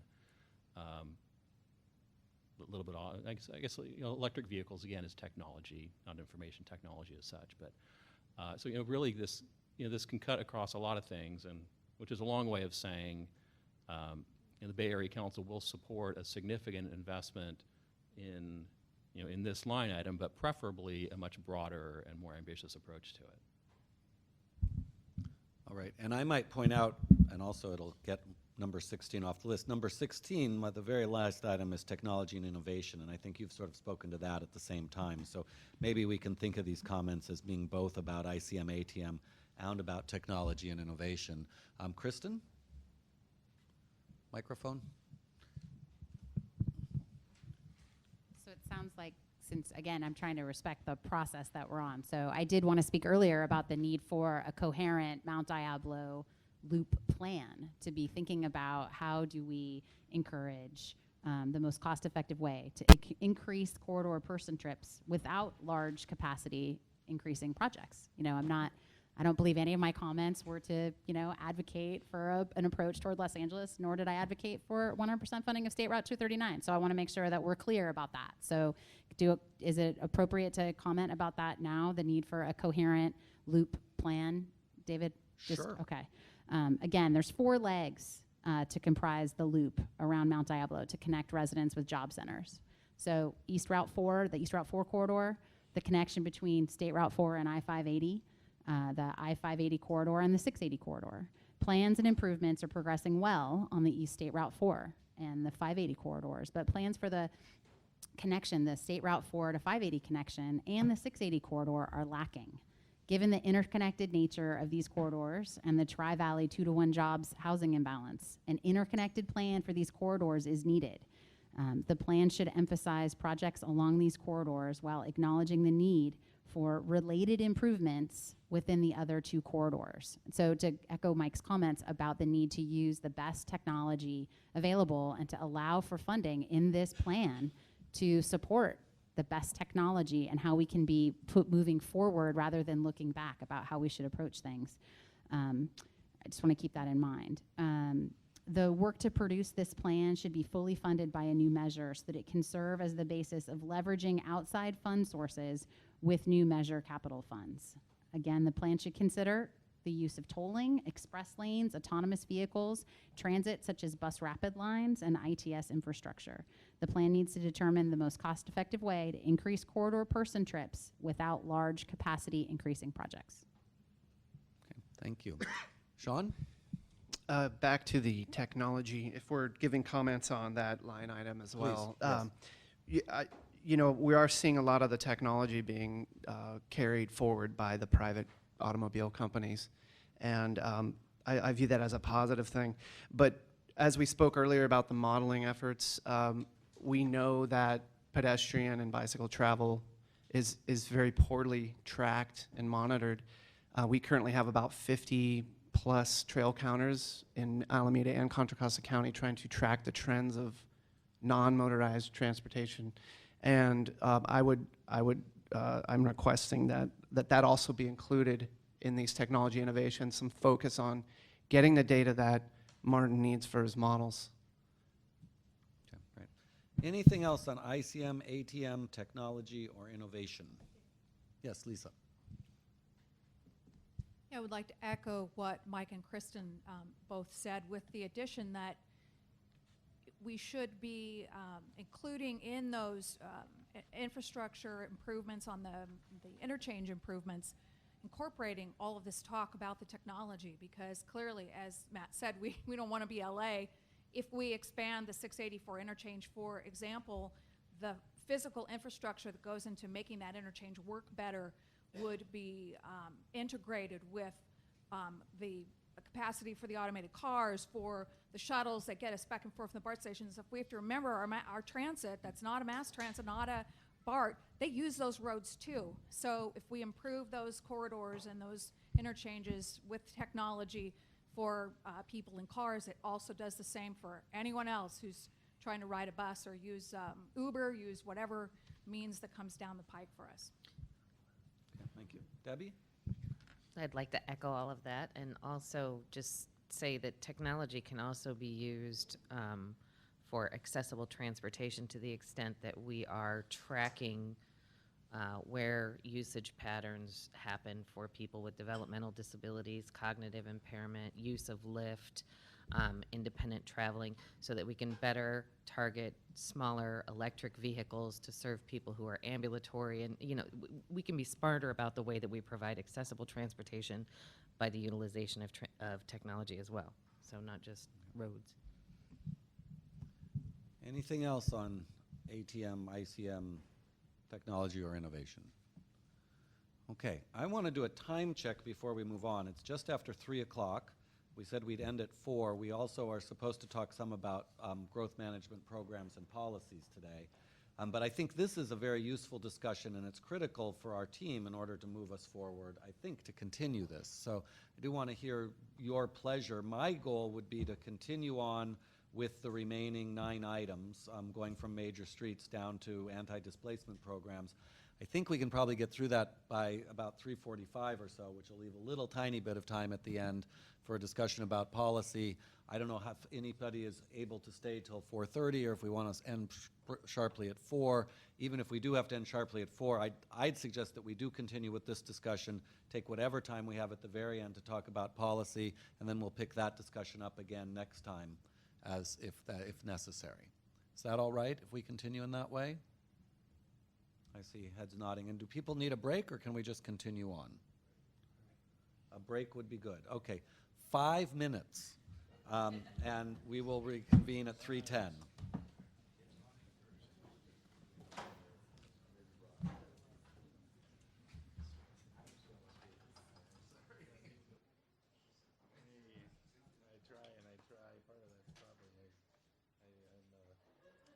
I refuse to go have my eyes checked. Well, you're making me have to get my eyes checked after looking at this chart. Yeah, well, I think we'll give you a Reintroduce you to the word 11/17. Yeah, I know.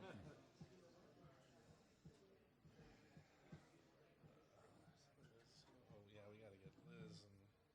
This is going Liz, good, and I think a little behind we here. can drive through those We'll get other you. 9 items. I mean, because this is going to be very helpful. And the practical Yeah, reality no. is when we get to a draft plan, that's going to come second anyway, the policy stuff. So it's okay if you don't get. I emailed that to you earlier today. Okay. Just keep going, because it's Okay. good. Okay. So this is a open letter to the group here, or Yeah. are you distributing? On the complete Because streets. everything that we distribute, I like this, that people are bringing stuff in, we'll actually post it up on the web with the media minutes distributed at. So you got it in a PDF. Okay, I sent it to you a couple hours ago. okay. Well, actually, I don't know that I no, don't think I got anything. Sorry, I sent you something else. I'll resend it. Oh, yeah, you copied me on comments to. Yeah. Hi. Yeah. One. Right. Yes. Yeah, Hi. we do need to make sure we get from the city, and so she's supposed, I'm a small part of her presentation. She said she's willing to come back again. Well, Oh, we man. should try to get. We should try, and we'll get to you today. I promise you that. Well, can you stay till 4? Yeah. Okay. Yes. Yeah, you'll get lots Yeah. of questions, so Yeah. I know we need to allocate at least 20 minutes for, because Okay. you're going to take about 10?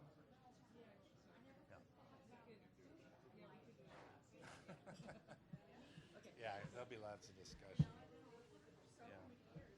So we'll have to.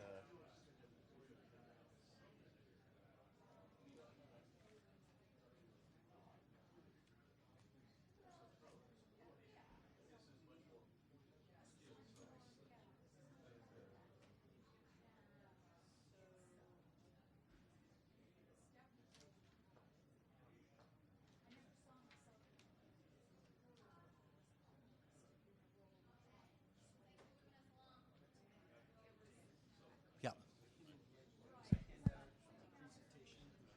Yes, Andrew should have the handouts. Oh, and this is one. You got that one? Okay. The one pager. That has Ross's notes on it. Mine has my notes on it.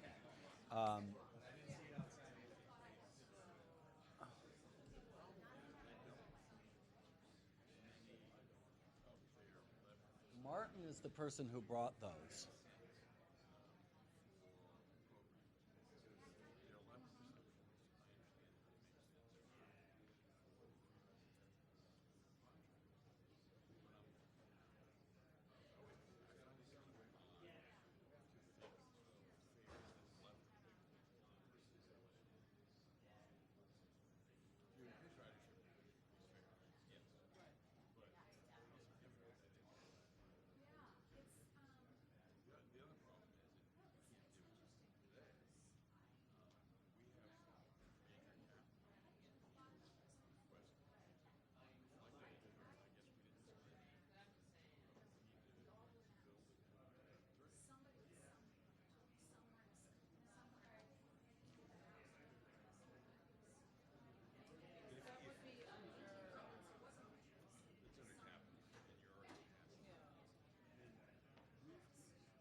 Hi there.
All right.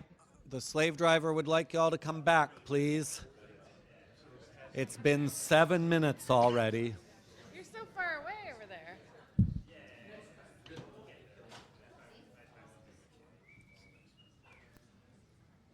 All right, if we could get everyone back at the table, as we're reconvening, I have a couple of housekeeping items. One is that I was reminded during the break that item 3.1 on our agenda is a presentation about regional advanced mitigation programs, and we do have two presenters who have been so kind as to come from, one of them from San Francisco today. So we will try and do that at the very end of the meeting to make sure that we get that covered. We also do need to take public comment on items. So right now, I would like to ask if there is any public comment on item 2 that we're discussing right now, and I actually forgot to take public comment for item 1, so if there was any public comment on the vision and goals or any comment on the expenditure plan, now would be the time to make that comment. Members of the public? Okay, hearing none, we will continue with this discussion, and this next item, which is the 7th, is relative to this list, the one I want to make the most confusing amalgamation of. There is an item, the next item on the list is major streets, traffic flow safety and capacity improvements. There is also a separate item for complete streets in PDAs and TPPs, and some people in this group have suggested that any work we do on major streets should be for complete streets. And then there is a third item ways down called Transportation for Livable Communities, which has historically been a funding source to create more complete streets and other types of streetscape improvements, many times along major streets. And so although those are 3 separate line items here with 3 slightly different approaches, I'd like to suggest that at this point, in order to move us along more quickly, that we talk collectively about major street improvements, which include traffic flow safety and capacity, along with complete streets and PDAs, along with transportation for livable communities. Ross. Well, I don't think I have anything to add other than I think what we want to work on today is really kind of temperature towards funding these categories. I'm sure we'll have a continued discussion about some of the policies surrounding this, particularly around complete streets and where the investment should happen, whether it's inside or outside PDA. So if we can just do that today, focus on relative funding, and then we can have that other discussion in the future. It is also interesting to note, if you look at those 3 line items together between public advocates and the RTPCs, public advocates had a total of 13% for those 3 line items, whereas the RTPCs have a total of 13.8%. It's allocated differently, but the total number comes out about the same. Comments? Dave.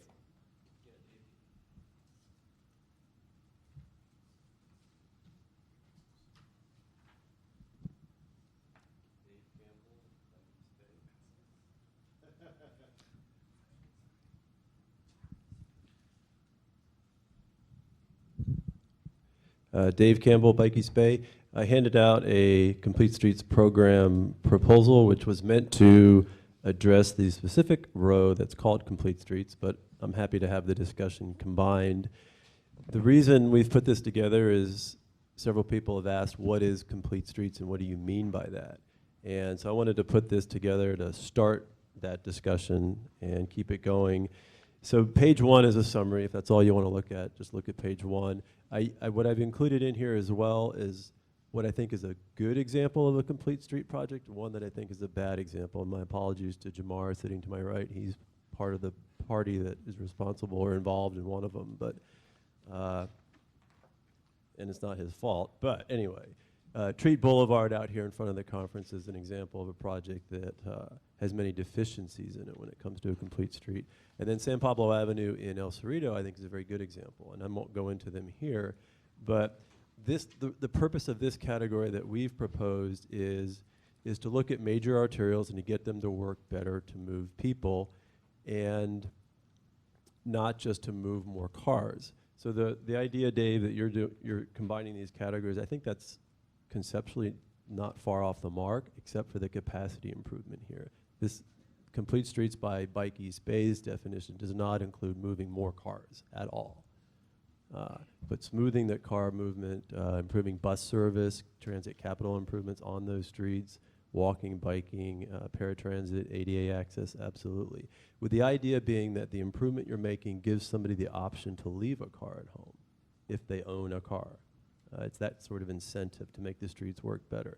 So I list a bunch of things here that some are obvious you would fund with a complete streets, some are not obvious, like a smart parking management program. So you don't have to have cars parked on both sides of the street. You could make better use of that street for whatever other improvement to improve the street is a good example of that. And up to now, we've been asking for 15% from the total program that goes towards complete streets. And we've been asking for it from the local streets and road category, which you've not included in this combined discussion, because that's where cities and local jurisdictions think about doing complete streets, is how do they use their repaving money to do it. That's the big pot of money to do it from.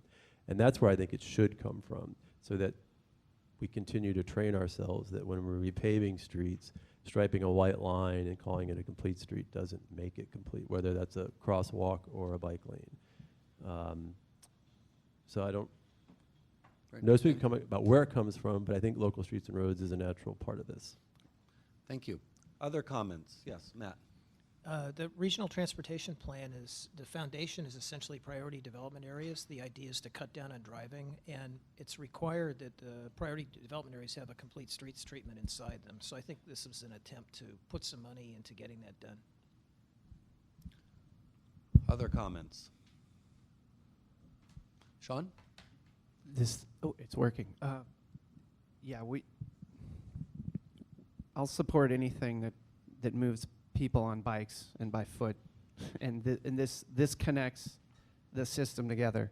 This is the system within the system that if you have your separated trails and they need to connect them to where people live, complete streets will do that, and so I support investment in complete streets, but I do think that.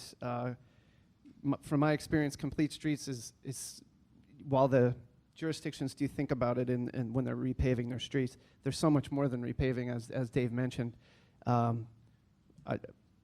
guess I'm just curious what the disadvantages are of combining the three categories. What limitations does that put on the funding and where it goes and how it's distributed?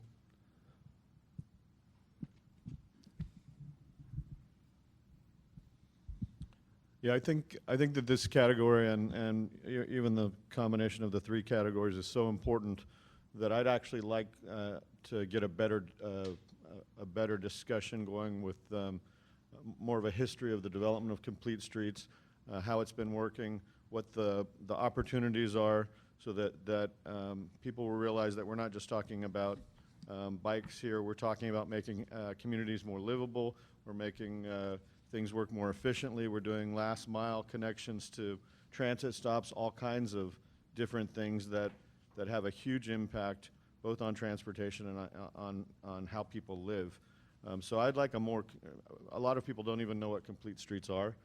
I'd like a better education for the committee about this category and so they can have a better understanding why we think it's such an important thing. For example, cities are often asked to make resolutions and adopt an intent to do something like complete streets. And I believe all the cities have adopted a resolution saying that they want to make a better emphasis on complete streets. But having the funding to actually do a complete streets plan and then the funding to start implementing it, some cities are on top of that, some cities are further behind. And so advancing some of the policy goals of requiring or actually helping cities to implement complete streets programs, to develop the plans and to implement them, can accomplish a whole bunch of goals. And a lot of this relates to greenhouse gas reductions and some of the goals that we're trying to accomplish. David?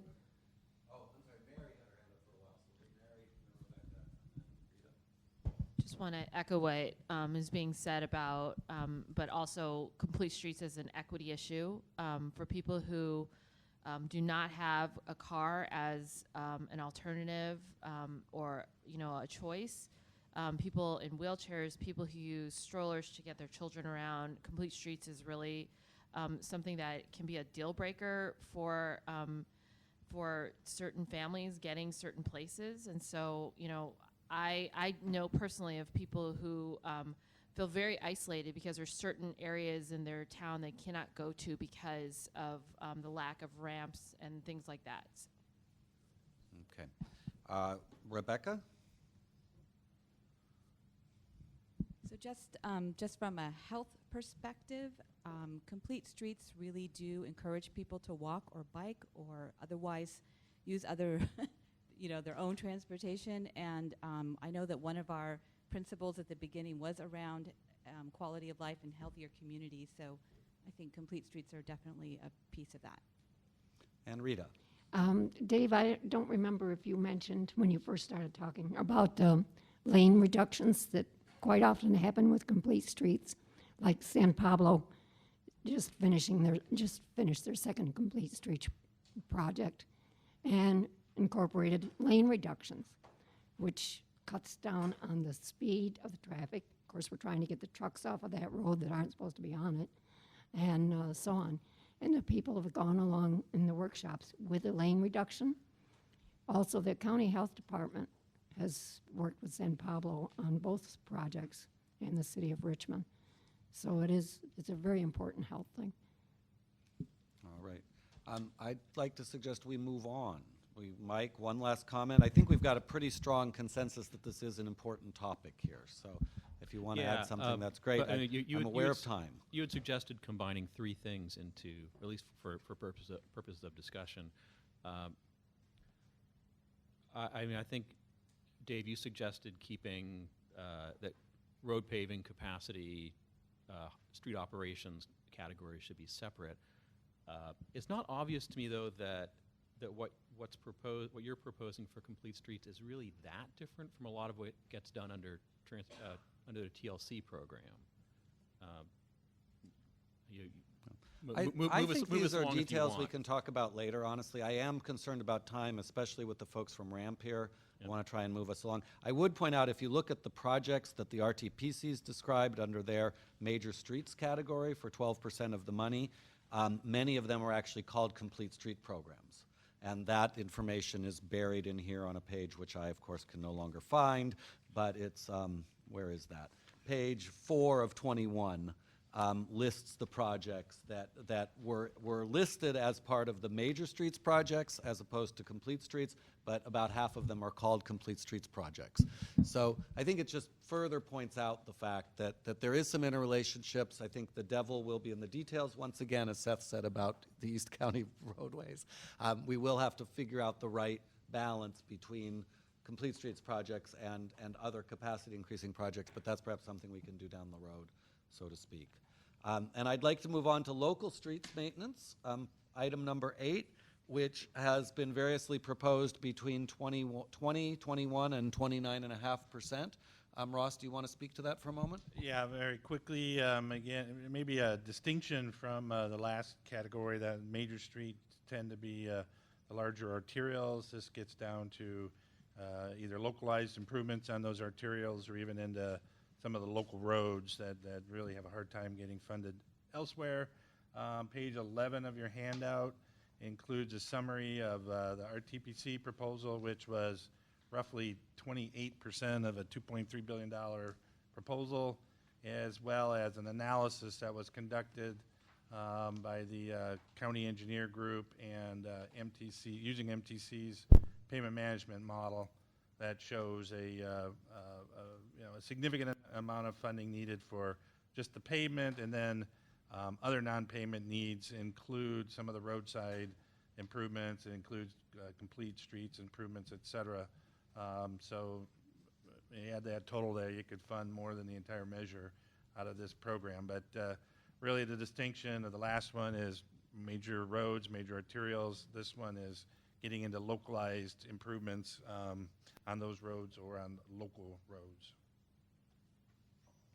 So maybe a suggestion could be to combine it in with the last topic and for a discussion. I mean, I guess the reason I wanted to facilitate this separately is just that these are what are traditionally called the return to source funds. They go straight to the local jurisdictions, and the local jurisdictions decide how to spend them on their local streets, whereas the major roads, complete streets, TLCs, those are generally either in a competitive process or because they're of regional significance. And so I think here the question really is, within this measure, how much money should be set aside to be a purely return to source type of funding?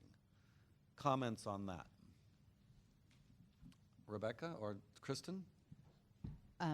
Just in terms of the amount, I know that was the last question out of your mouth, question out of your statement there, David, but I did want to just make sure that regardless of the amounts that are allocated, that there's sufficient funding to improve traffic flow on some of our currently congested arterial roadways. Ignacio Valley Road, Crow Canyon Road, San Pablo Avenue, Lone Tree Way.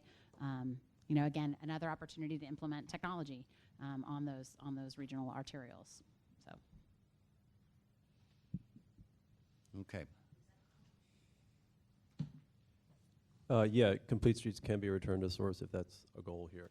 My comment is that we've seen two tolling results, one that doesn't even mention pothole repair as a priority, and one that does, the one from 2014. I'm wondering if you could give us for our next meeting some clarification on how is pothole repair, just simply repairing what we've got, tolling. Okay, so that's a direct data request, Bill, or someone can, not for this meeting, but can we find some polling results and show them at the next meeting how that has fared?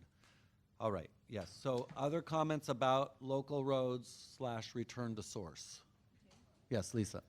I wanted to clarify, at one of the last meetings, there was discussion about a 17-year overlap in which the local jurisdictions would be receiving the current Measure J return to source funds, which are 18%, and then they 20, would I think. receive, in addition to, they would receive these funds. Right.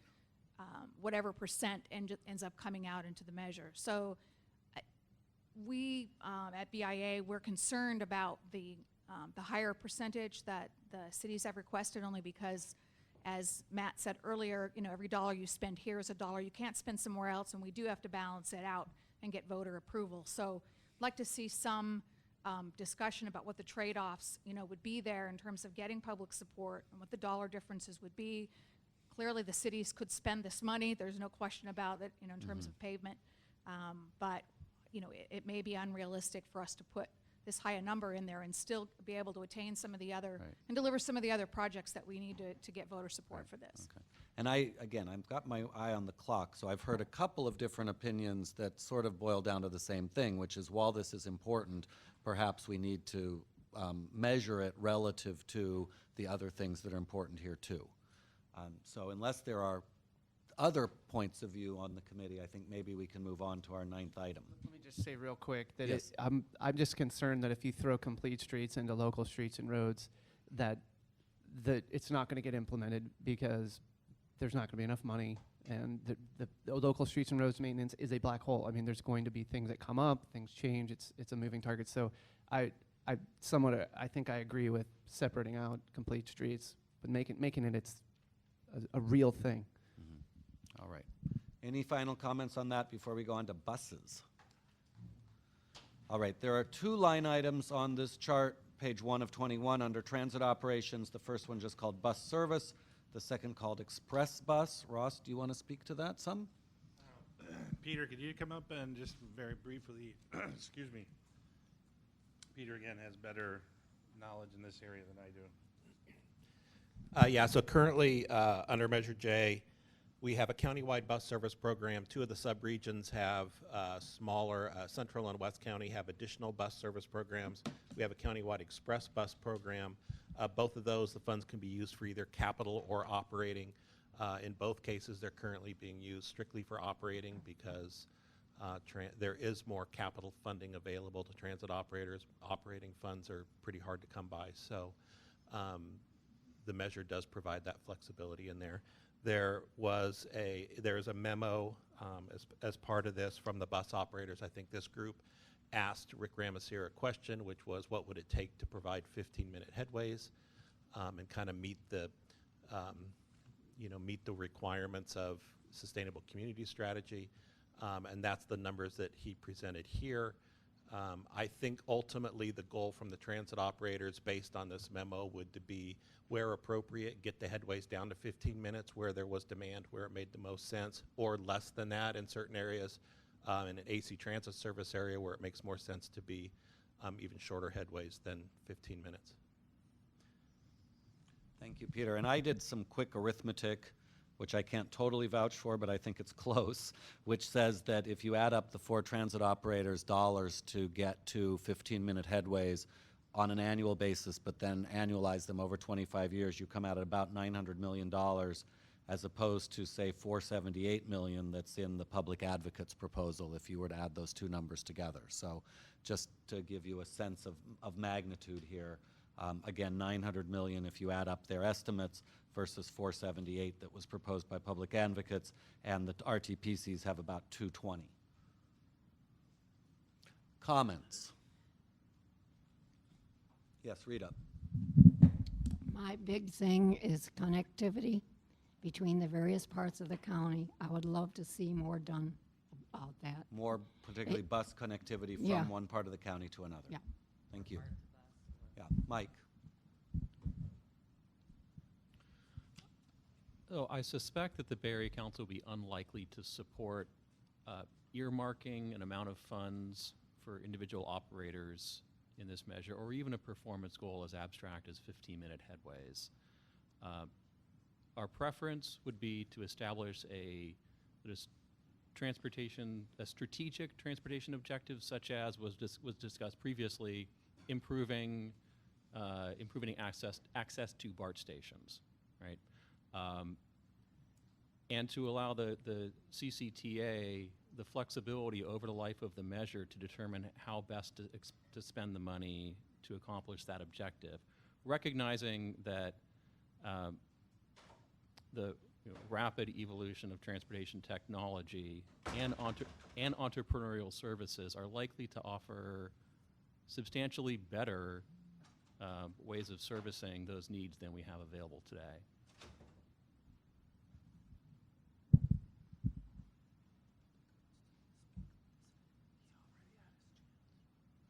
Other comments?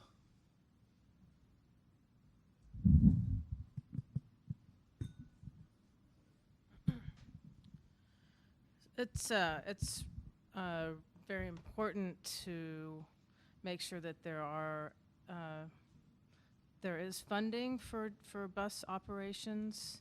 Getting to a 15-minute service will actually significantly help ridership, helping to meet GHG goals, and also serving the needs of the community. Working people, it's often a hardship to have cars for, parents, for kids that need to get to work and school. Having a bus to BART is nice, but there's not always a BART station near the college you need to get to.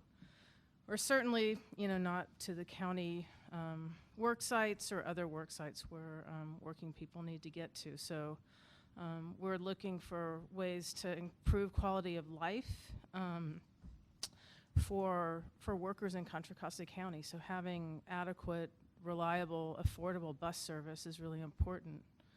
And, you know, new transportation alternatives are not predictable and reliable.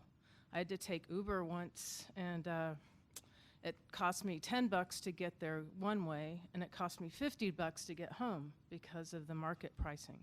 That it does not work for a family that's trying to survive on $40,000 a year, and you need to get someplace every day. So, you know, this measure is really an important commitment to, you know, moderate working people in this county. I know that, I guess I had a question also, because with AC Transit, there are some capital improvements that didn't make it into this proposal right now. It's around the Richmond yard, which currently the yard is close to the BART station, which could be really, you know, for transit-oriented development, really important land. It's not the best shape for a bus yard. So what would, and I know WICTAC will be talking about that shortly. So what, will there be a future time when that could be added to the EPAC discussion? I think you can speak to it right now, I mean, in a way you already have. It sounds like you would like to see additional funding here for improvements to the bus yard in Richmond. Mm-hmm. And a commitment to significant amounts of operations. Okay, great. I want to take a couple more comments on this. I did, although I called for speakers at the beginning, right after the break, I now understand that there is a person who would like to speak particularly to this issue of buses. So why don't we do that right now? I apologize that I wasn't clear before. We did try and take all public comment on item 2 already, but I guess that wasn't clear before. So Mr. Peoples, please come on up and address us. Then we'll try and wrap up on buses, and then we'll see where we stand.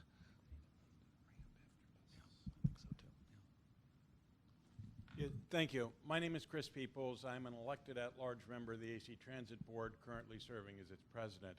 I just want to give you an idea of the kind of data that you can get, which we haven't presented yet because it's going to go to WICTAC first. But we went through, and for the past year, we've been going through a planning process basically to decide how we're going to spend the additional money from Alameda's Measure BB. We have done very extensive route planning, et cetera. And while we were doing that, we continued it on up into West County. So we have plans and maps that show where we would increase service, where we would put additional service, that relates all of that to walk sheds, how many more jobs and residences would be within 15 minutes. We're going to present that to WICTAC. I think it's probably too long to present to this body, but I think that's the kind of work that all 4 of the bus agencies are prepared to do. And of course, they're very different because the land uses in the 4 different bus agencies areas are quite different. But anyway, thank you. Thank you very much. Any final comments on bus transit? Debbie? So I wanted to echo what Cheryl was saying, and I also think that in light of the fact that we're trying to reduce single car drivers, it makes sense that we would have bus service be more often, more reliable, and maybe even perhaps an investment in not having such big buses. If we're going to increase the frequency with which they're traveling in certain parts of the county, you may not need the size. You may just need a more frequent trip. And I would defer to the transit providers to talk about what their needs are. And again, go back to my beginning question about how are we measuring utilization and what the needs are. And certainly we have members of my 80-member staff who take the bus to get to and from work. And that's true of many businesses. And I think in the absence of, we can put together a ton of really great options for people, but in the absence of some sort of a campaign to educate people and make it sexy to do it, we're going to have trouble getting people on there. So I think that needs to at some point be part of the discussion as well. Thank you. Any other items on bus service? Yeah, Matt, and then About the express bus proposal, back in 1999, MTC proposed these things that are now called express lanes on the freeways. They used to be called high occupancy toll lanes. And the idea was that there'd be a lot of bus service running around in the Bay Area on these lanes. And everybody thought that was great. And then they found out there was no money to pay for the operation of the buses. And so that's, yes, I nodded the head there. So that's why you don't see a lot of buses on the freeways in Contra Costa County, because it was an overlooked part. So the express bus proposal here would help to do something about that, including putting more buses from County Connection on 680, for example. Thanks. Did we have one more comment over here? No. Okay. I'd like to probably do one more item, paratransit, and then it's going to be time that we need to hear the ramp presentation, and then it will be 4 o'clock and we'll decide what to do. But I know that there are particularly several EPAC members who are here particularly because of their interest in paratransit. So that's the 10th out of 15 items. I'd like to do that. And then we'll hear about the ramp, and then we'll see about coming back on the other items if we have time. Do you want to speak to paratransit, Ross? No. Okay, let's just hear. So comments from Peter, do you have anything technical on paratransit? I was just going to mention that currently the Measure J program for paratransit serves, it's similar to the bus program. It's a countywide program, and then West County and Central County have separate additional programs. It serves both ADA programs and non-ADA programs. So ADA is an unfunded mandate to transit operators to provide equal access to people with disabilities to the public transit service. The non-ADA services are typically transportation programs for seniors, which may or may not be eligible ADA participants. We have found in Central County, as part of their additional money, they've gone beyond that. They're providing funding to nonprofit agencies that are providing accessible transportation programs to people who cannot ride either the ADA or some of the non-ADA services, and they're providing those services to folks in an appropriate way. So I just wanted to mention that as a whole, as some of with the way the program is working right now. Great, thank you. Comments on paratransit. On the proposals we have before us, the current Measure J is at 6.2%. Public advocates suggested adding to that 8% in the new measure. The RTPC suggested adding 4.5% new. Debbie. So I would love to address the category calling it paratransit, because I think it should be accessible transportation. Paratransit is a brainchild of the Americans with Disabilities Act, which is much like affirmative action, a step in the right direction, but not the solution. And the above and beyond Americans with Disabilities Act transportation needs to exist as well. Some people need to get door through door. Some people need to have people accompanying them. Sometimes we need to do it smarter, like have volunteer driver programs. Sometimes, there's lots of other solutions out there, and I'll just, quick anecdote, County Connection donated a vehicle, one of their 100 and whatever thousand miles on their vehicle, to our agency, and we began providing just 8 trips a day to and from our adult day healthcare program, taking it off their service. It lowered overall trip times for everybody, and it saved them tens of thousands of dollars by us providing that transportation. There are smarter ways to do it, so we need to look at what those are, we need to leverage that, and we need to call it accessible, and we need to look at the demographics. Again, I go back to my earlier comments. Let's look at demographics, let's make smart decisions, let's implement technology and use that before we exhaust all other things. So I just think we definitely, if you look at the demographics, need to invest in this category, and we need to do it in a smart way that we haven't been doing it historically. Rita? One of the biggest problems right now that we're working on, in West County anyway, is geographic boundaries which limit the service from each city. San Pablo, Richmond, El Cerrito, anybody that has a paratransit service as part of their city deal. And our other problem is, because we don't have a hospital anymore, getting people to Martinez, to the hospital, and to the VA hospital. So those are really big issues.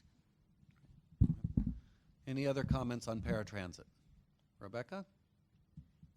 Well, I'll just echo both Debbie and Rita and how their importance. I'll just say a me too. Anything else on paratransit? Okay, well, I feel bad that we probably aren't going to have time before 4 o'clock to cover the other items here, but I think we've gotten enough discussion on 10 out of the 15 on my list that we, as staff and consultants, I think can come up with, if you will, a straw man alternative to bring back to you in 2 weeks. Hopefully get it out to you within about a week or 10 days so that you have a few days to look at it before the meeting, to be a starting point for a discussion at our meeting on October 12th. We will, if any of you have further comments, particularly on items that we didn't get to today, you're welcome to submit those by email. We're going to try our best to come up with a sort of middle ground based on the comments we've heard today. I actually want to say I was very happy by the amount of apparent consensus there is on a lot of items that we heard about today. So I'm always the optimist, but I'm right now optimistic that we can come up with something for all of you that you will feel sort of okay about when you see it in a few days. So if that's okay, what I'd like to do is close this item and move on to item 3.1, which is a presentation about the ramp, and then it'll be about 4 o'clock and we'll probably break, but we can take a few minutes at the end just to discuss next steps and where we're headed. Is that okay? Yeah, Sean. Will we be going through the rest of the items like we did today? I'm anticipating that the answer to that is no. Just because of the timing, I think if we were to wait to have that discussion on October 12th and wait to give you another alternative to look at on October 26th, I think there's no way we would finish this overall process in a timely fashion. And so I would be willing to stay till 5 o'clock today to do it then, but I am imagining that most people cannot. But at 4 o'clock, why don't we discuss that? But I think we do really need your go-ahead that we can create that straw man alternative after this meeting ends today, because I think otherwise we're going to lose on time. So I'd like to get the ramp presentation, and then you all can think about it while you're also listening, of course, 100% attention to the ramp presentation, but your other 10% of your attention, you can think about how you want to proceed, and we'll finish that discussion up when we conclude and after we've heard from the ramp folks. So John Kopchik and, I'm sorry, I don't know your name, but Elizabeth from Trust for Public Land are here. Is that who you're from? Nature Conservancy, I'm sorry, boy, I'm in trouble, are here today to talk to us about the Regional Advanced Mitigation Program. And if you can't see, feel free to come over to the side of the room. And just by way of introduction, I think all of you know this was requested by several members of the committee because of its bearing on growth management in particular and policy planning as it relates to transportation planning in general. So John and Elizabeth, thank you. So thank you. Can everybody hear? I'm not sure if it's on. Is it on? It is on. Maybe the folks in the back can turn it up a little, and if you put your mouth very close to it, you'll be louder. Okay, I'll be a rock star. All right. So what we're talking about today is a planning concept called Regional Advanced Mitigation Planning. I'm with the Nature Conservancy. My name is Liz O'Donoghue. I've been working on this concept for a couple years. John Kopchik, who you all know and love, will be talking about how the NCCP in East Contra Costa County would integrate or possibly integrate. So this concept is really about a sustainable planning approach, looking at a regional scale of doing mitigation for transportation projects. So as some of you may know, infrastructure, when you build infrastructure, you can often impact habitat, working lands, and other sensitive lands. And when that happens, there must be a consideration to mitigate for that. And when we talk about mitigation, we don't just talk about what everybody goes immediately to, which is when it does impact, you go and you either restore a riparian area or you buy a piece of property. We're really looking at the complete mitigation hierarchy of avoid, minimize, and then offset. So in other words, if there's a project that is slated to potentially impact habitat, you first try to avoid the impacts. If you can't do that, then you try to mitigate, to minimize those impacts through design or other alignment changes. And if you absolutely cannot, then you go to offset those impacts. So for the offsetting component, that's typically about 5 to 35% of a project cost, typically embedded in the cost of a project. There have been costs up to 60%, and that's usually when it crosses water bodies, but that gives you about the range of the cost of mitigation. So the opportunity here is really to promote avoidance years in advance. So for transportation agencies, when they're looking at plans years in advance, 5, 10, 20 years in advance, and they're looking at designing a transportation system, there isn't really a great mechanism to have all of the information about natural habitat and farmland in a ready-made database to make those decisions. And the other opportunity here when you do this in advance is that you can direct mitigation funds to achieve conservation priorities in a more systemic way. So a typical way of doing transportation when a project is approved, then you go through an environmental review process. And when you go through that avoid, minimize, and then offset process, you end up with a negotiation where a regulatory agency, let's say the Fish and Wildlife Service, says, okay, you're impacting 1 acre of wetland, or excuse me, 1 acre of habitat. You have to mitigate by providing 3 acres for that loss. And then the transportation agency needs to go out and find those 3 acres. And what often happens, and what about 20 years of research has shown, is that that habitat is often isolated islands of habitat that are not connected to larger conservation priorities or protected areas. And you lose that opportunity to protect in advance by these delays of trying to find this mitigation land. And inherently, it's very inefficient. So that's from an environmental perspective. From a transportation agency perspective, it's kind of death by 1,000 cuts. You go through the same amount of work for the same amount of mitigation, and you don't get the efficiencies of doing this from a regional perspective. And it often delays projects and has more expensive project delivery. So the problem, I've outlined the problem. A solution can be considered regional advanced mitigation planning, and I love this photo because that's often seen as the habitat inside the clover leaf satisfying these requirements, but it actually doesn't really do anything for the environment.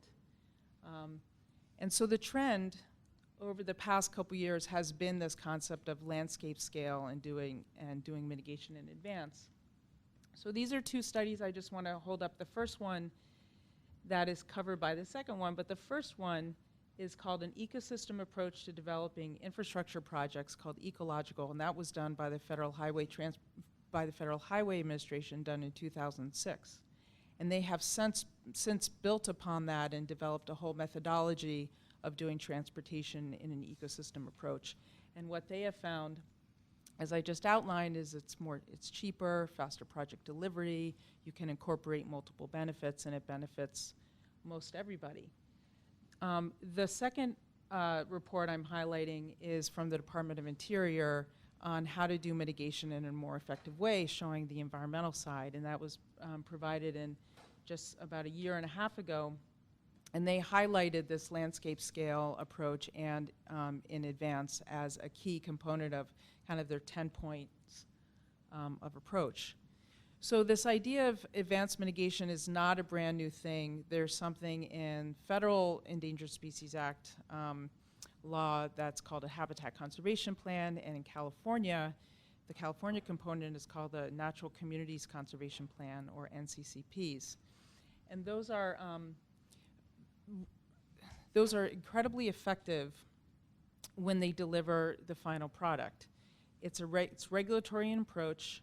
It's led by local governments. It takes a lot of buy-in and a lot of involvement.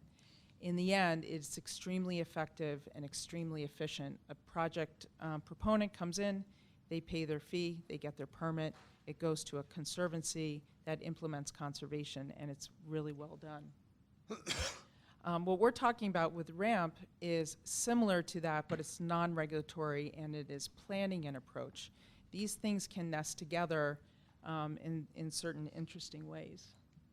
But I want to turn this to John Kopchak. Hi, good afternoon. John Kopchak from Contra Costa County, but the project that we're talking about, the East Contra Costa Habitat Conservation Plan, was a joint effort of multiple agencies, 4 cities, Clayton, Pittsburgh, Oakley, and Brentwood, and the county, and East Bay Regional Park District is also a partner and has been a huge partner in implementing it. And this, again, is a cousin of RAMP. I mean, I think this is RAMP on steroids, but it could very well, the projects that you're considering in the Transportation Expenditure Plan, several of them, like the State Route 239 project, for instance, could get their permitting through the HCP and take advantage of the approach. Other of the projects aren't in the HCP area, but theoretically you could build on the HCP mechanism to do the advanced mitigation through the HCP, but without the permit. Liz has some examples of some other counties and how they've employed RAMP, which I think is probably the most important thing for you to hear. But in East Contra Costa County, there's really two sides of the coin here, and the reason why there was consensus on the East County plan among the building community and the environmental community was it provided streamlined permitting. And so we've permitted so far since the plan took effect in 2008, 111 projects, some small, some huge. The new BART station in Antioch, most of the phases of the State Route 4 bypass, PG&E power lines, various highway projects, Vasco Road projects, et cetera. They basically get their permit through the HCP. They pay a fee. That fee is leveraged with grants that we've gotten, and so far we've had about 10 times as many grants as fee money, and we use that to go buy land. And so over the course of the HCP, we're supposed to buy 30,000 acres of land, which is about the size of San Francisco, and so far we've bought about, we meaning East Bay Regional Park District and the Conservancy, with our pooling our resources, have bought about 13,000 acres of land, which is about the size of the city of Brentwood. And so all those lands will be available to the public for, they're serving as the mitigation, they're serving as recovery lands, and they're going to also be parklands that people can use and enjoy. And so this is sort of, the steroid version of RAMP, but the question really for you and what Liz's examples will describe is whether you can use a smaller version of that as a complement to this measure.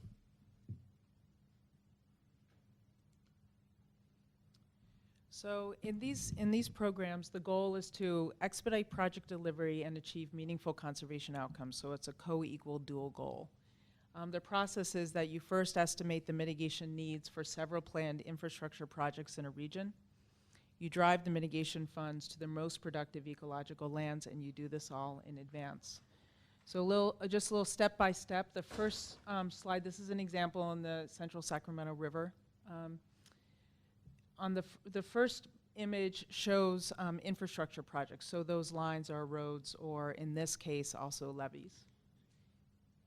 The next step is that you look at potential impacts on important species that are covered. And so this is an example of Swenson's hawk and where some of those projects can have impacts. Then you develop a conservation vision. And for this area, it would be essentially a green print for what are the most productive and important ecological lands. You can also do this working lands, farmlands, and rangeland. And then from there, you run some models that identify what are the most productive lands to go to that will mitigate and do this cheaply.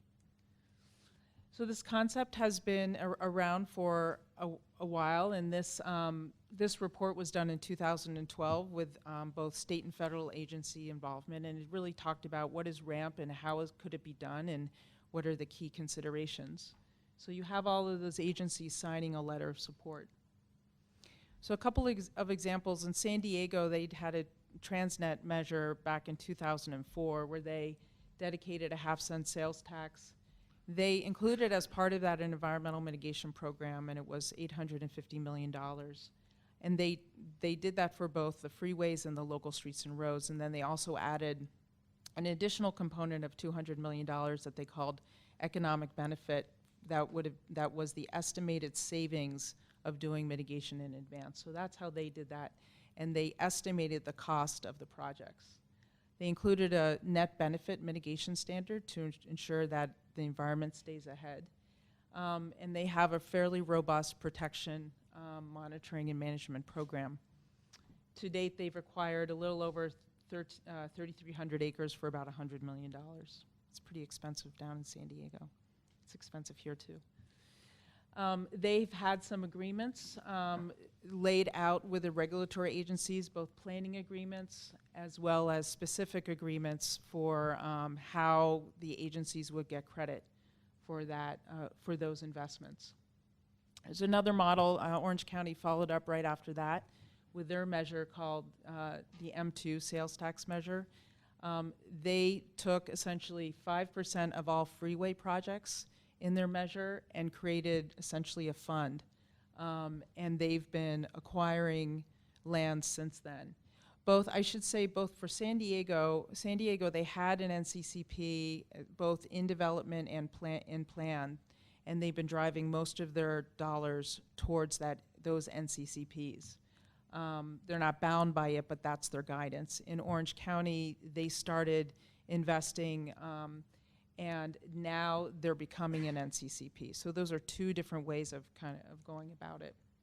But they did start with a conservation strategy, and this was done by environmental groups who brought it to the OCTA as part of the discussion on the measure, and then it came their green print, essentially, for development or conservation.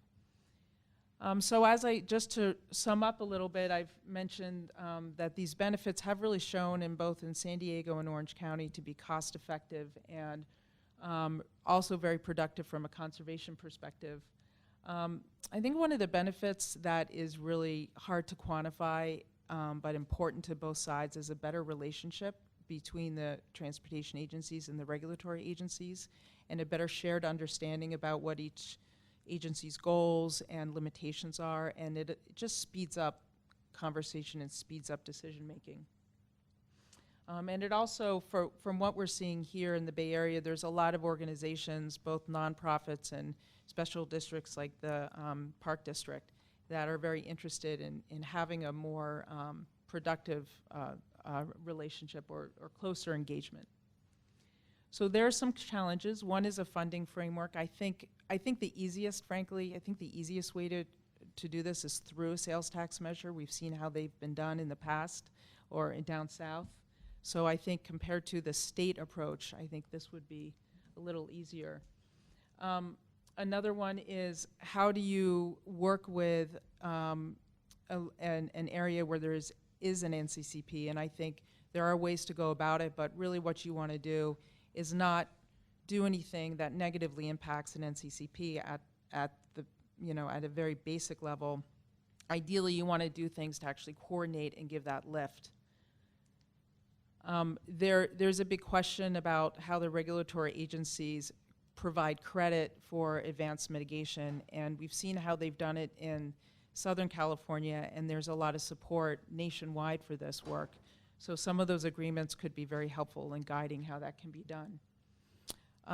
Agency capacity and structure, it's not really, agencies are not geared this way, so there would need to be some changes.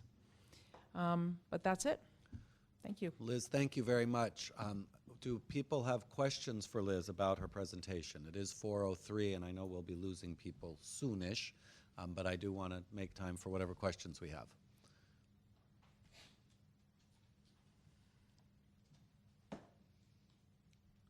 Maybe there are none at 4:03.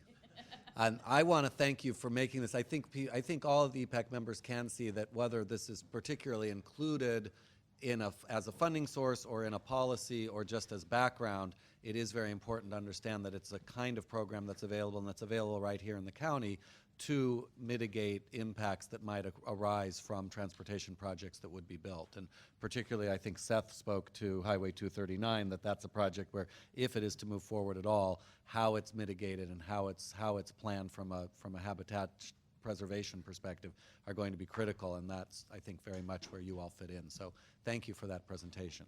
Actually, I'd like to ask one question. Liz, on your last comment, one of your last comments about implementing this through a sales tax measure might be easier than through other funding mechanisms. One of the things you didn't cover here is the pilot program that we're working on with MTC as part of their next round of the Regional Transportation Plan. Do you see that hindering us from doing something earlier than that, or do you think that we need to wait for that to catch up, or is it too early to tell? Do you have any thoughts you could share on that? Well, I think the timing probably is going to be about the same. My sense is that I think whatever's happens at the regional level should be inclusive of the other counties' interest in this. So you have Alameda County, for example, they passed their measure, so it was too late to include that, but they have a line item for mitigation. Santa Clara is considering it. I think we just have to figure out how it all nests together. I frankly wouldn't wait because it's not really clear how it's all going to work out. But at a basic level, I think it can provide a interesting regional approach. And through some of those discussions, we can identify certain barriers to look out, to make sure that nothing that happens here, if you do pursue this, well, I guess said a different way, to make sure that if anything happens here, how that can better leverage the work of the regional approach. Dave? Yeah, this sounds like a really interesting concept that the plan probably should include either a policy or a line item. So that's my question is, if you're going to try to get us a plan as a straw man for the next time, do you need a line item for ramp, or is it more of a, is it really included in all of these rows, all of these lines? Well, I think one answer to that, and Russ or Bill might want to speak to this too, certainly the way this has been done traditionally is that every project, as it's needed that mitigation, has used some of its funds for that mitigation. So it would be built into the costs of the projects that need it. So I think implicitly it's there. I'm not sure under transportation law that you could have a separate line item for it, but that's, I mean, maybe Ross can speak to one or both of those points. Yeah, I believe, Liz, that Sandag did have a separate line item, but it is by deducting out of your project funds. So the project funding remains essentially the same. It's just through policy, say you're going to do it this way and then deduct, and you spend the money in advance of the projects. That's what the line item, I think, gives you, is more clarity that you're spending it in advance of implementing the project. Sean?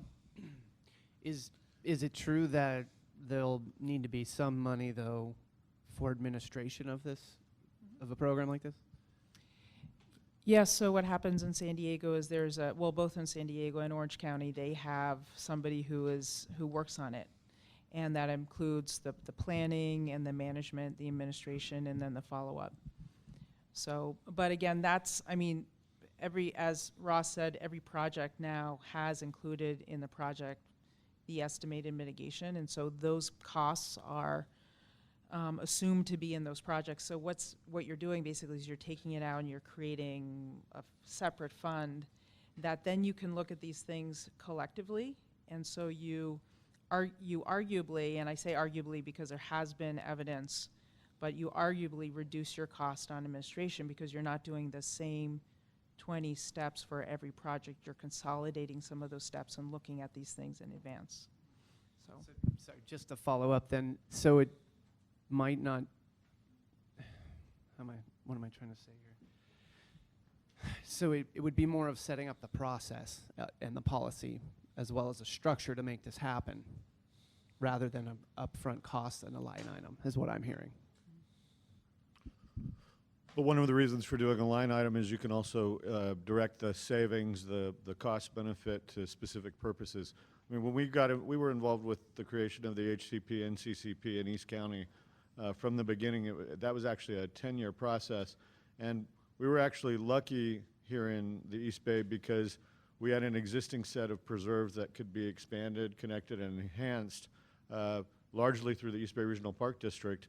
And it meant that a new agency didn't have to be created, that a new structure didn't have to be created. We could take this existing system and basically use the HCP or an advanced mitigation program as a funding part of expanding existing preserves. And it's not that we're just looking for a way to preserve more land. We're looking at a way to efficiently balance mitigation so that it's both effective for the transportation projects, effective, efficient, faster, more streamlined, but we're also using it to augment preserves in a way that makes sense rather than island piece-by-piece mitigations that aren't effective on a project-by-project basis. So this is actually a category that we've suggested that others have been very interested in to help make the overall system work better. And unfortunately, if it's implemented in a really substantial way, we may have to be more supportive of the measure than we than we might have been otherwise. All right. Well, I do want to be respectful of time. I just saw us lose 3 or 4 people out the door.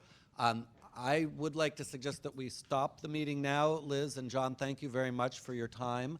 I've heard from a couple of people, and I just want to note it for the team, that maybe we should consider a line item for ramp, or maybe we should at least put ramp on a line, with, even if it has a 0 next to it, so that it can be part of the discussion next time, to remind people that it's up for discussion.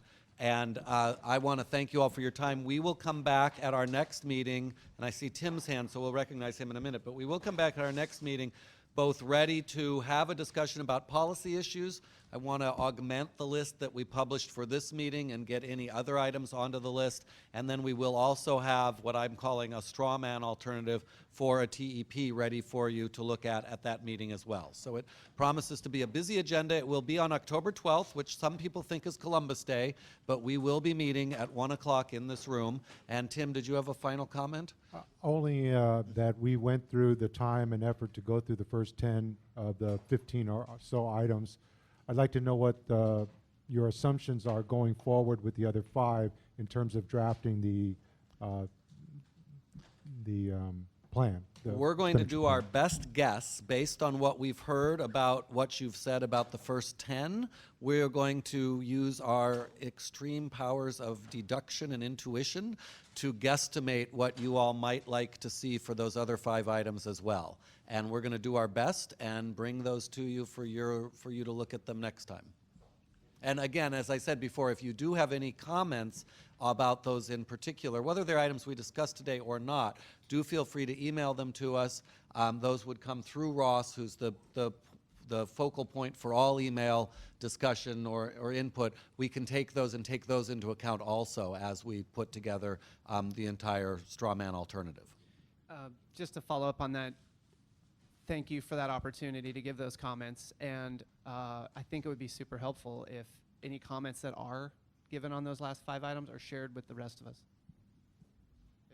if that's possible. Yeah, if we can get them in maybe by the end of next week, then that'll give us time to share. And then Seth made a comment. We did talk about a presentation. I think this might be part of the policy discussion on complete streets. All right. I personally, I'll be honest and say I'm concerned that we are taking valuable committee time for additional presentations. Do we want to do a quick straw vote about a presentation on complete streets? I mean, I know there's all sorts of things to learn, and I'm in favor of everybody learning everything, but I also want to watch our time. So. I guess what I want to say is that we spent a huge amount of time talking about transportation improvements, and that's part of the center of overall goals, greenhouse gas reductions, et cetera. We have to focus on policies and growth management in a really robust way as well. So anything where we're talking about pretty significant investments, understanding the project better, the process, the program would be helpful. All right, and that's a comment in favor of a presentation on complete streets, is that right? Yeah. Which I'm guessing is, given the presentation we just had, that between presentation, question, and answers took about 20 minutes. I'm guessing complete streets might take the same. So let me just ask those of you who are here, can I have a show of hands? How many would want to spend 20 minutes on a presentation on complete streets next time? 1, 2, 3, 4, 5, 6, 7. Well, that's almost all of you. It's hard to vote against complete streets, isn't it? Okay, we will schedule 20 minutes for a complete streets presentation next time.